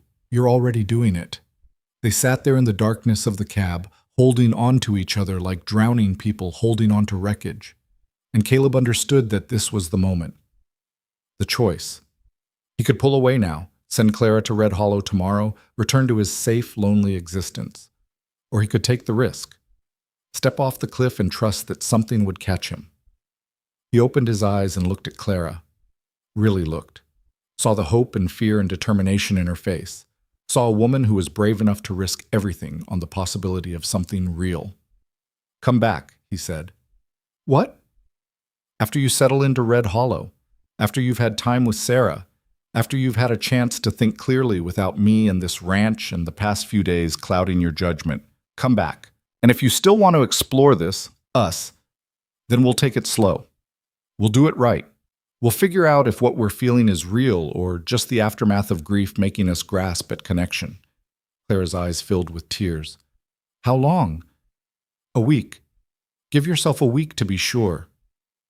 And if I'm sure now? Then you'll still be sure in a week, but you'll know you didn't make the decision in a rush. Clara pulled back, wiping her eyes. You're asking me to leave. I'm asking you to be certain, for both our sakes. She was quiet for a long moment. Then she nodded. All right, 1 week. I'll spend it with Sarah, get settled, think about what I really want. And then, she met his eyes, and then I'll come back, if you're still willing to have me. I'll be here, Caleb said. Waiting. They got out of the truck and walked to the house in silence. At the door to the guest room, Clara paused. Thank you, she said. For tonight. For being honest with Sarah. For being honest with me. I should be thanking you for pushing me out of my comfort zone, for making me remember what it feels like to be around people again. Clara smiled, soft and sad. Good night, Caleb. Good night. She closed the door. Caleb stood in the hallway for a long moment, then walked to his bedroom and lay down without bothering to undress.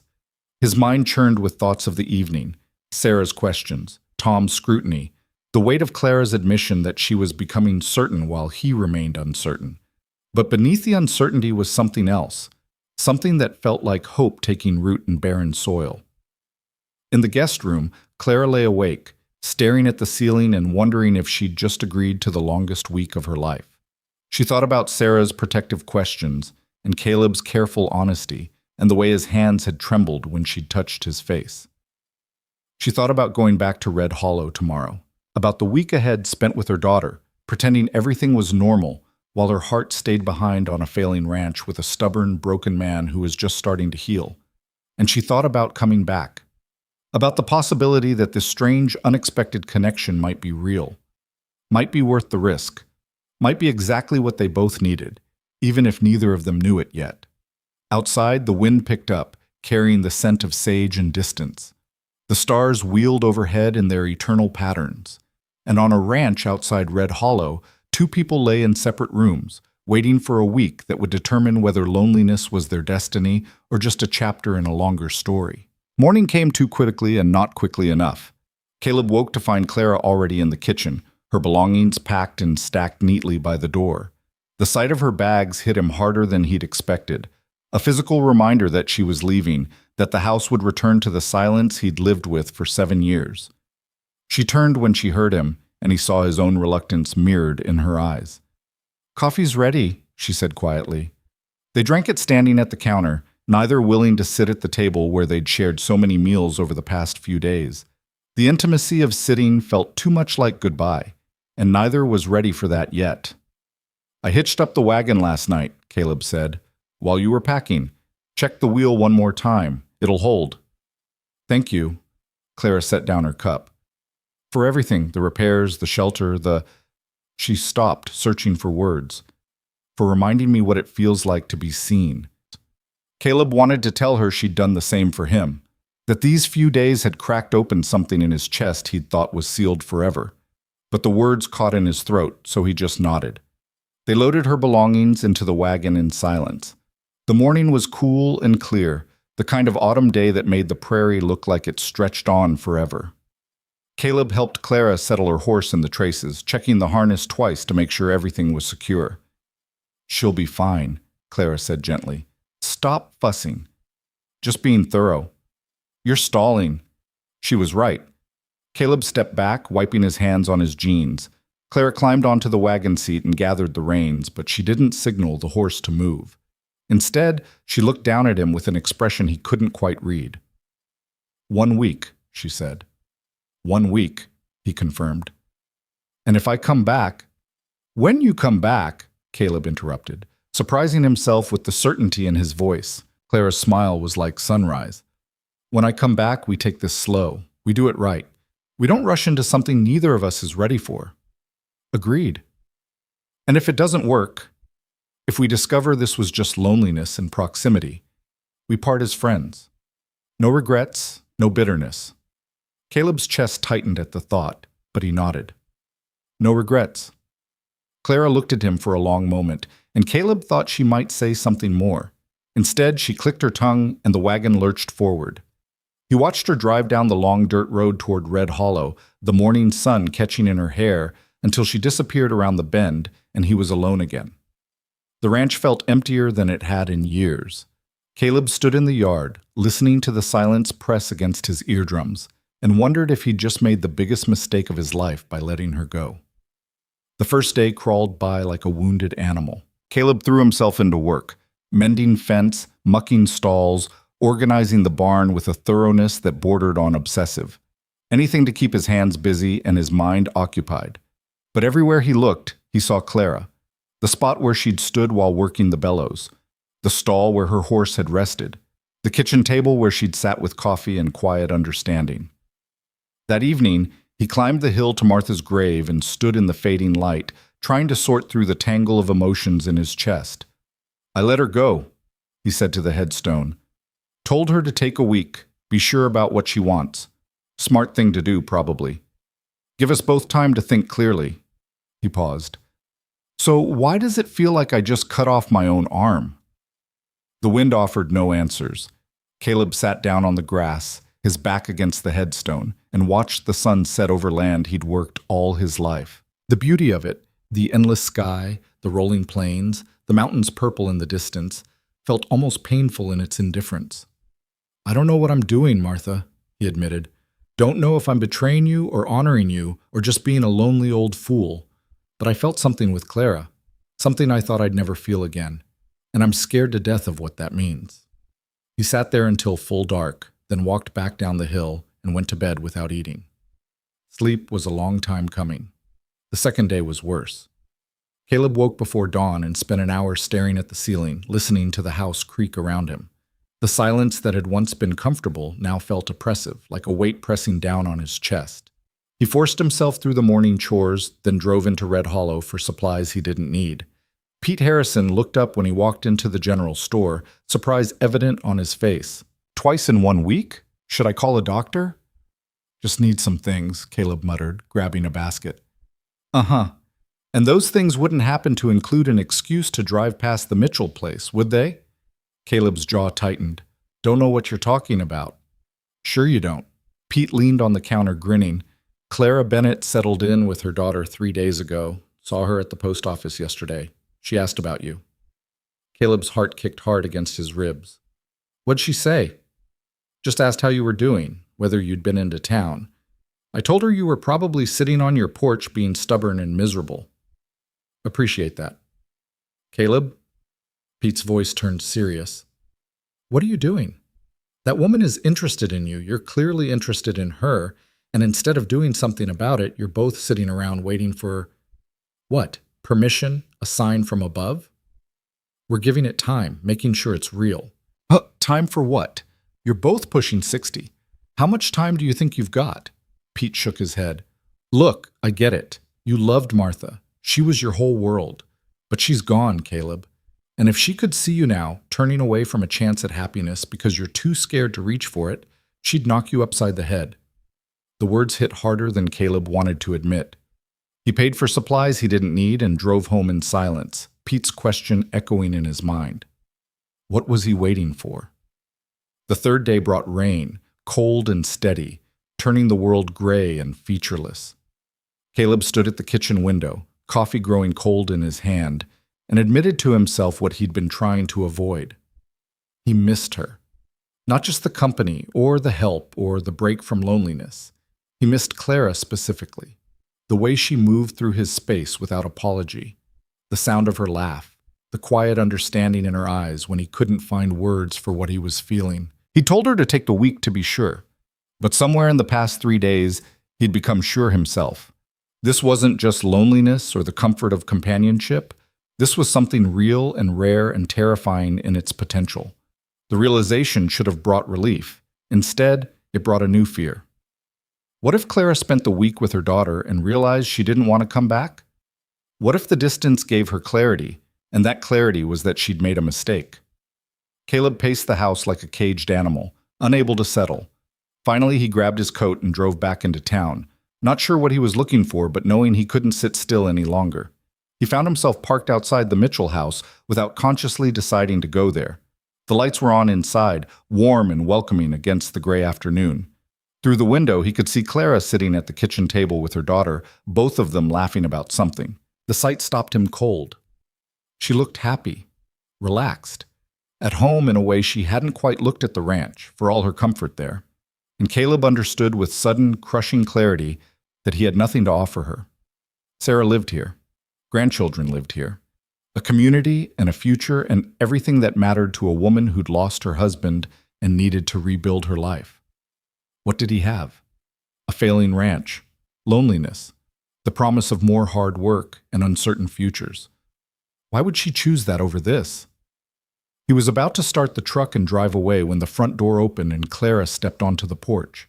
She'd seen him. There was no hiding now. Caleb got out of the truck, feeling exposed and foolish. I needed supplies and You're a terrible liar, Caleb Whitmore, Clara said softly. She came down the steps, wrapping her arms around herself against the cold. It's only been 3 days. I know. We said a week. I know that too. They stood in the rain, looking at each other across the small yard. Clara's hair was getting wet, and Caleb could see she was shivering, but she didn't move to go back inside. Why are you here? She asked. Caleb struggled with the answer, with admitting the truth that had been building in his chest since the moment she drove away. Because I'm tired of being careful, tired of protecting myself from feeling something that might hurt. Because I've spent 3 days in a house that feels emptier than it did before you arrived, and I finally understand that the risk of losing you is worth it if it means having you at all. Clara's breath caught. Caleb, I'm not asking you to decide now. I'm not asking you to cut your time with your daughter short or make promises you're not ready to make. I just needed you to know that I'm sure. Maybe that makes me a fool. Maybe it's too soon, but I'm sure about you, about us, about wanting to try this thing and see where it goes. Tears mixed with rain on Clara's face. You stubborn, impossible man. I was going to make you wait the full week, make you sweat. Make sure you really wanted this. And now? Now I think we've both waited long enough. Clara closed the distance between them and took his hands. I've been sitting in that house for 3 days trying to convince myself I was being smart, taking time to think clearly, not rushing into something I might regret. But all I could think about was you on that ranch, probably standing on your porch looking miserable and refusing to admit it. Despite everything, Caleb almost smiled. That's exactly what Pete said. Pete's a smart man. Clara squeezed his hands. I don't want to wait anymore, Caleb. I've done my thinking, I've had my clarity, and what I'm clear about is that life is too short and too uncertain to waste time being cautious when you find something worth risking everything for.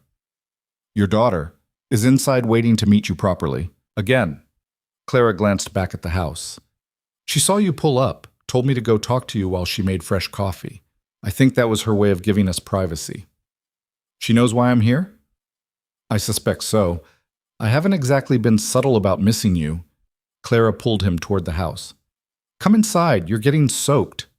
Clara, Don't think. Just come inside and have coffee and talk to my daughter like a normal person instead of a ghost haunting her front yard. Caleb let himself be led up the steps and into the warm house. Sarah looked up from the coffee pot and smiled, a genuine smile this time, without the protective edge. Mr. Whitmore, I was wondering when you'd show up. Didn't mean to intrude. You're not intruding. You're giving my mother an excuse to stop pacing and staring out the window like a lovesick teenager.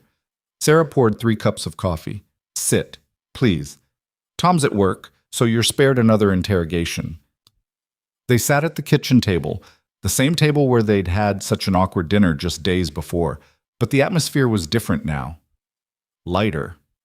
Clara sat beside Caleb instead of across from him, close enough that their shoulders touched. So, Sarah said, settling into her chair, are you going to tell me what brought you into town, or should I just assume? Sarah, Clara started. It's all right, Caleb said. He looked at Sarah directly.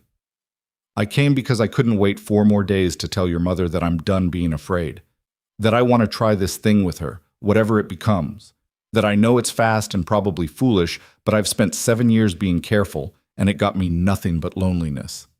Sarah studied him for a long moment. Then she turned to her mother. And you? What do you want? Clara didn't hesitate. The same thing, to try, to take the risk, to stop letting grief be the thing that defines my life. You've known each other less than a week. I know. People will talk.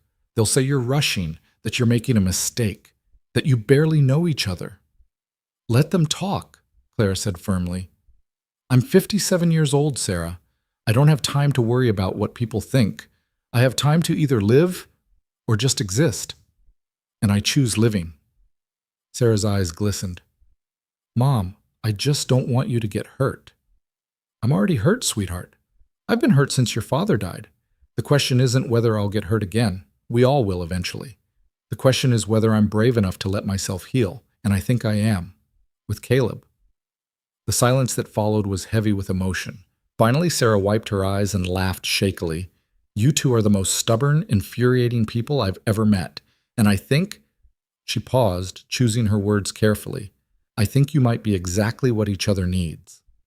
Clara reached across the table and took her daughter's hand. Are you saying you approve? I'm saying I want you to be happy.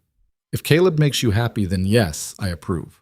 With reservations and the right to say I told you so if this blows up spectacularly. Fair enough, Caleb said. They talked for another hour, the conversation ranging from practical matters, where Clara would live, how often she'd visit, to the deeper questions about what they were building and how they'd navigate the complications of blending lives at their age. Sarah asked good questions, hard questions, and both Caleb and Clara answered as honestly as they could. Finally, as the rain let up and afternoon faded toward evening, Sarah stood and started preparing dinner. You should both stay. Tom will be home soon, and I think we all need to have a proper meal together, as a family. The word hung in the air, family. Caleb felt something shift in his chest at the inclusion. I'd like that, he said quietly. Dinner was easier than their first attempt. Tom arrived home and, after a moment of surprise at finding Caleb there, seemed genuinely pleased. They ate and talked and laughed. And Caleb found himself relaxing in a way he hadn't since Martha died. These were good people, Clara's people, and they were willing to make room for him. After dinner, as Sarah cleared dishes, Clara excused herself to pack. Tom raised an eyebrow but said nothing. Sarah smiled. You're taking her back to the ranch tonight? She asked Caleb. If she wants to go. Oh, she wants to go. She's been packed since yesterday, just been too stubborn to admit it. Caleb helped load Clara's belongings into his truck, more than she'd had in the wagon, now that she'd unpacked at Sarah's and repacked with deliberation. As they worked, Sarah pulled him aside. Take care of her, she said quietly. I know I've said it before, but I mean it. She's stronger than she looks, but she's also more fragile. Don't make promises you can't keep. I won't, Caleb said. I can't promise we'll make this work. Can't promise there won't be difficulties or that we won't discover we've made a mistake. But I can promise I'll be honest with her, and I'll try my damnedest not to let her down. Sarah hugged him, a real hug this time, not the careful, assessing one from before. That's all anyone can promise. Good luck, Mr. Whitmore. Caleb, please. Caleb, Sarah smiled. Welcome to the family, such as it is. The drive back to the ranch was quiet, but it was a comfortable quiet. Clara sat close to him in the truck cab, her hand resting on the seat between them. Caleb covered it with his own, and they drove through the darkening landscape without speaking, both understanding that words weren't necessary. When they reached the ranch, Caleb parked and turned off the engine. They sat in the silence, neither moving to get out.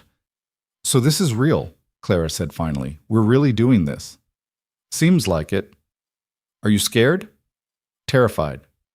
Clara laughed softly. Me too.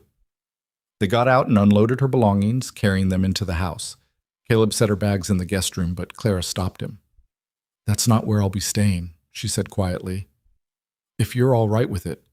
Caleb's heart hammered. Where will you be staying? With you. If you'll have me. He understood what she was asking, not just to share a house, but to share a life. To take the next step. To commit to trying this thing for real. Yes, he said. I'll have you. They moved her things to the bedroom he'd shared with Martha for 35 years. Caleb felt a moment of panic as Clara opened drawers and began unpacking, his mind screaming that this was wrong, that Martha's space was sacred, that he was betraying everything they'd built together. But then Clara turned to him, holding one of her blouses, and said, Is this all right? We can do this differently if you need. I don't want to erase her, Caleb. Just make room for me, too. And suddenly he understood that this wasn't betrayal. It was the opposite. It was honoring Martha's memory by choosing to live again, by refusing to let grief be the final word. It's all right, he said. More than all right. They worked together to make space, Clara in the closet and drawers, her presence blending with the past rather than erasing it. And with each item she unpacked, Caleb felt something loosen in his chest. The house that had been a tomb was becoming a home again. That evening, they sat on the porch and watched the stars emerge.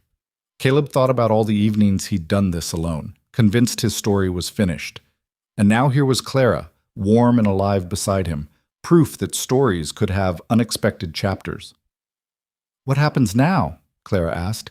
We figure it out as we go. Take it one day at a time. That's not much of a plan. No, but it's honest. Caleb took her hand. I don't know how to do this, Clara. Don't know how to be in a relationship again after 7 years alone. Don't know how to share my space or my life or my grief. But I want to try. With you. Clara leaned her head on his shoulder. Then we'll try together. We'll make mistakes and figure them out. We'll have hard days and good days. And we'll see where this road leads us. They sat in the darkness, two people who'd thought their chances at happiness were behind them, discovering that sometimes life offers unexpected gifts if you're brave enough to accept them. Over the following weeks, they built a rhythm. Clara moved fully into the ranch, bringing her own touches to the house. Curtains in the kitchen, new plants in the garden, small changes that made the space feel lived in without erasing Martha's presence. She was careful about that, understanding that grief didn't disappear just because new love appeared. Instead, they coexisted, the past and the present, memory and possibility. They worked the ranch together, Clara proving as capable as Caleb had suspected. They expanded the herd by 10 head, fixed the barn roof, repainted the fence. The work was hard, but it was good work, made better by sharing it. Sarah visited often, sometimes bringing Tom and the grandchildren. The house that had been silent for years filled with laughter and noise and life. Caleb found himself enjoying it more than he'd expected. The chaos, the questions, the way children saw the world with fresh eyes. In November, as the first snow fell, Caleb and Clara sat on the porch bundled in blankets, watching the prairie turn white. "I've been thinking," Clara said, "about what we're doing here, what we're building. And I think we should make it official." Caleb's heart stuttered. "Official how?" Clara turned to look at him, her eyes serious. "I think we should get married, Caleb. Not because we have to, not because it's what people expect, but because I want to. I want to spend whatever time we have left as your wife. I want to build this life with you, knowing we're committed to making it work, even when it's hard." Caleb felt tears sting his eyes. "I'm 63 years old. I've got a failing ranch, bad knees, and emotional scars a mile wide. You sure you want to tie yourself to that?" "I'm 57, stubborn as a mule, and I snore." "I'd say we're well matched." Clara smiled. "What do you say, Caleb Whitmore? Will you marry me?" He laughed, a real laugh, the kind he hadn't managed since Martha died. "Yes. God help us both, yes." They married in December, a small ceremony at the ranch with Sarah, Tom, the grandchildren, and a handful of friends from Red Hollow. Pete Harrison served as best man, grinning throughout. The ceremony was simple, the vows honest, and when Caleb kissed his bride, he felt something he'd thought was lost forever. Hope. That evening, after the guests had left and the house was quiet, Caleb climbed the hill to Martha's grave one last time. Clara had offered to come with him, but he'd asked for a moment alone. He stood before the headstone in the fading light, his breath fogging in the cold air. "I married her today," he said quietly. "Clara, you would have liked her, Martha. She's strong and stubborn, and she doesn't let me get away with feeling sorry for myself. She makes the house feel alive again, makes me feel alive again." The wind blew snow across the hilltop. "I'll always love you. That doesn't change. But I'm learning that the heart is bigger than we give it credit for, that it can hold both grief and joy, both memory and new beginnings. And I think," his voice caught, "I think you'd want me to be happy, even if that happiness looks different than what we had." He stood there for a long moment, saying goodbye not to Martha, but to the version of himself that had died with her. The man who'd given up on living, the ghost who'd haunted this ranch for 7 years. When he walked back down the hill, Claire was waiting on the porch, backlit by the warm glow from the house. She smiled when she saw him, and Caleb felt his chest expand with an emotion so powerful it almost brought him to his knees. Love. Not the same as what he'd felt for Martha, but no less real, no less valuable. "Ready to come inside?" Clara called. "I made hot chocolate." "Yes," Caleb said, climbing the porch steps. "I'm ready." They went into the house together, closing the door on the cold and the darkness. Inside, the fire crackled and the air smelled of chocolate and cinnamon. Clara handed him a mug, and they stood together in the kitchen, the same kitchen where she'd first made him coffee less than 2 months ago. "Thank you," Caleb said. "For what?" "For not letting me give up, for seeing something in me worth salvaging." Clara set down her mug and cupped his face in her hands. "You were never broken, Caleb. Just waiting for the right person to remind you how to live." They held each other in the warm kitchen, two people who'd found their way back to life when they'd least expected it. Outside, snow continued to fall, blanketing the prairie in white. The cattle huddled in the barn. Ranger dozed in his stall, and the ranch that had been dying slowly for 7 years breathed with new life. The months that followed brought their share of challenges. There were hard days when grief rose unexpected and overwhelming, when Caleb would find himself standing in the barn with tears streaming down his face, missing Martha with an intensity that took his breath away. Clara never pushed, never demanded he get over it faster. She just held him when he needed holding and gave him space when he needed space. There were also joyful days, days when they worked side by side until their muscles ached and their hands cramped, then sat on the porch and watched the sunset in satisfied silence. Days when Sarah's grandchildren visited and filled the house with laughter. Days when Caleb woke up beside Clara and felt grateful for the second chance he'd been given. Spring came, as it always did. The prairie greened and the cattle grew fat on new grass. Clara planted a garden that would have made Martha proud, rows of vegetables, herbs, and flowers that bloomed in riots of color. She worked alongside what remained of Martha's original garden, tending both with equal care. One evening in late May, as they sat on the porch watching the sky turn gold, Clara said, "Do you ever regret it? Any of this?" Caleb thought about the question, about the grief he still carried, about the complications of blending lives at their age, about the uncertainty of the future. "No," he said finally, "not for a second." Even the hard parts? Especially the hard parts. They remind me I'm alive, that I'm feeling things instead of just existing. He took her hand. "You saved me, Clara, from myself, from the loneliness, from a slow death I'd convinced myself was living." "You saved me too," Clara said softly, "from running away from grief instead of through it, from settling for safety instead of reaching for joy." They sat in comfortable silence as the sun dropped below the horizon and the first stars appeared.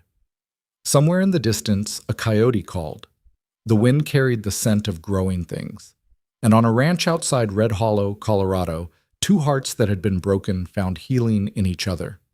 The story that Caleb had thought was finished turned out to be just beginning. The chapter that had closed with Martha's death opened into something new and unexpected with Clara's arrival. And though the future remained uncertain, as futures always are, Caleb faced it with hope instead of resignation. Some endings, he'd learned, were really just intermissions, pauses between acts in a longer story. And sometimes the most beautiful chapters were the ones you never saw coming. As darkness fell and the prairie settled into night, Caleb and Clara rose and walked into their house together. Inside, warmth and light and the promise of tomorrow waited. The loneliness that had defined them both for so long had given way to something rarer and more precious. Companionship. Partnership. Love. Not the desperate, clinging love of people afraid of being alone, but the steady, grounded love of people who'd been alone, survived it, and chose connection anyway.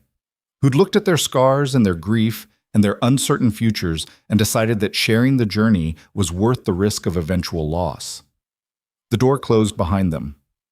The lights glowed warm in the windows. And life, messy, complicated, beautiful life, continued on a ranch that had once been dying but was now, finally, fully alive.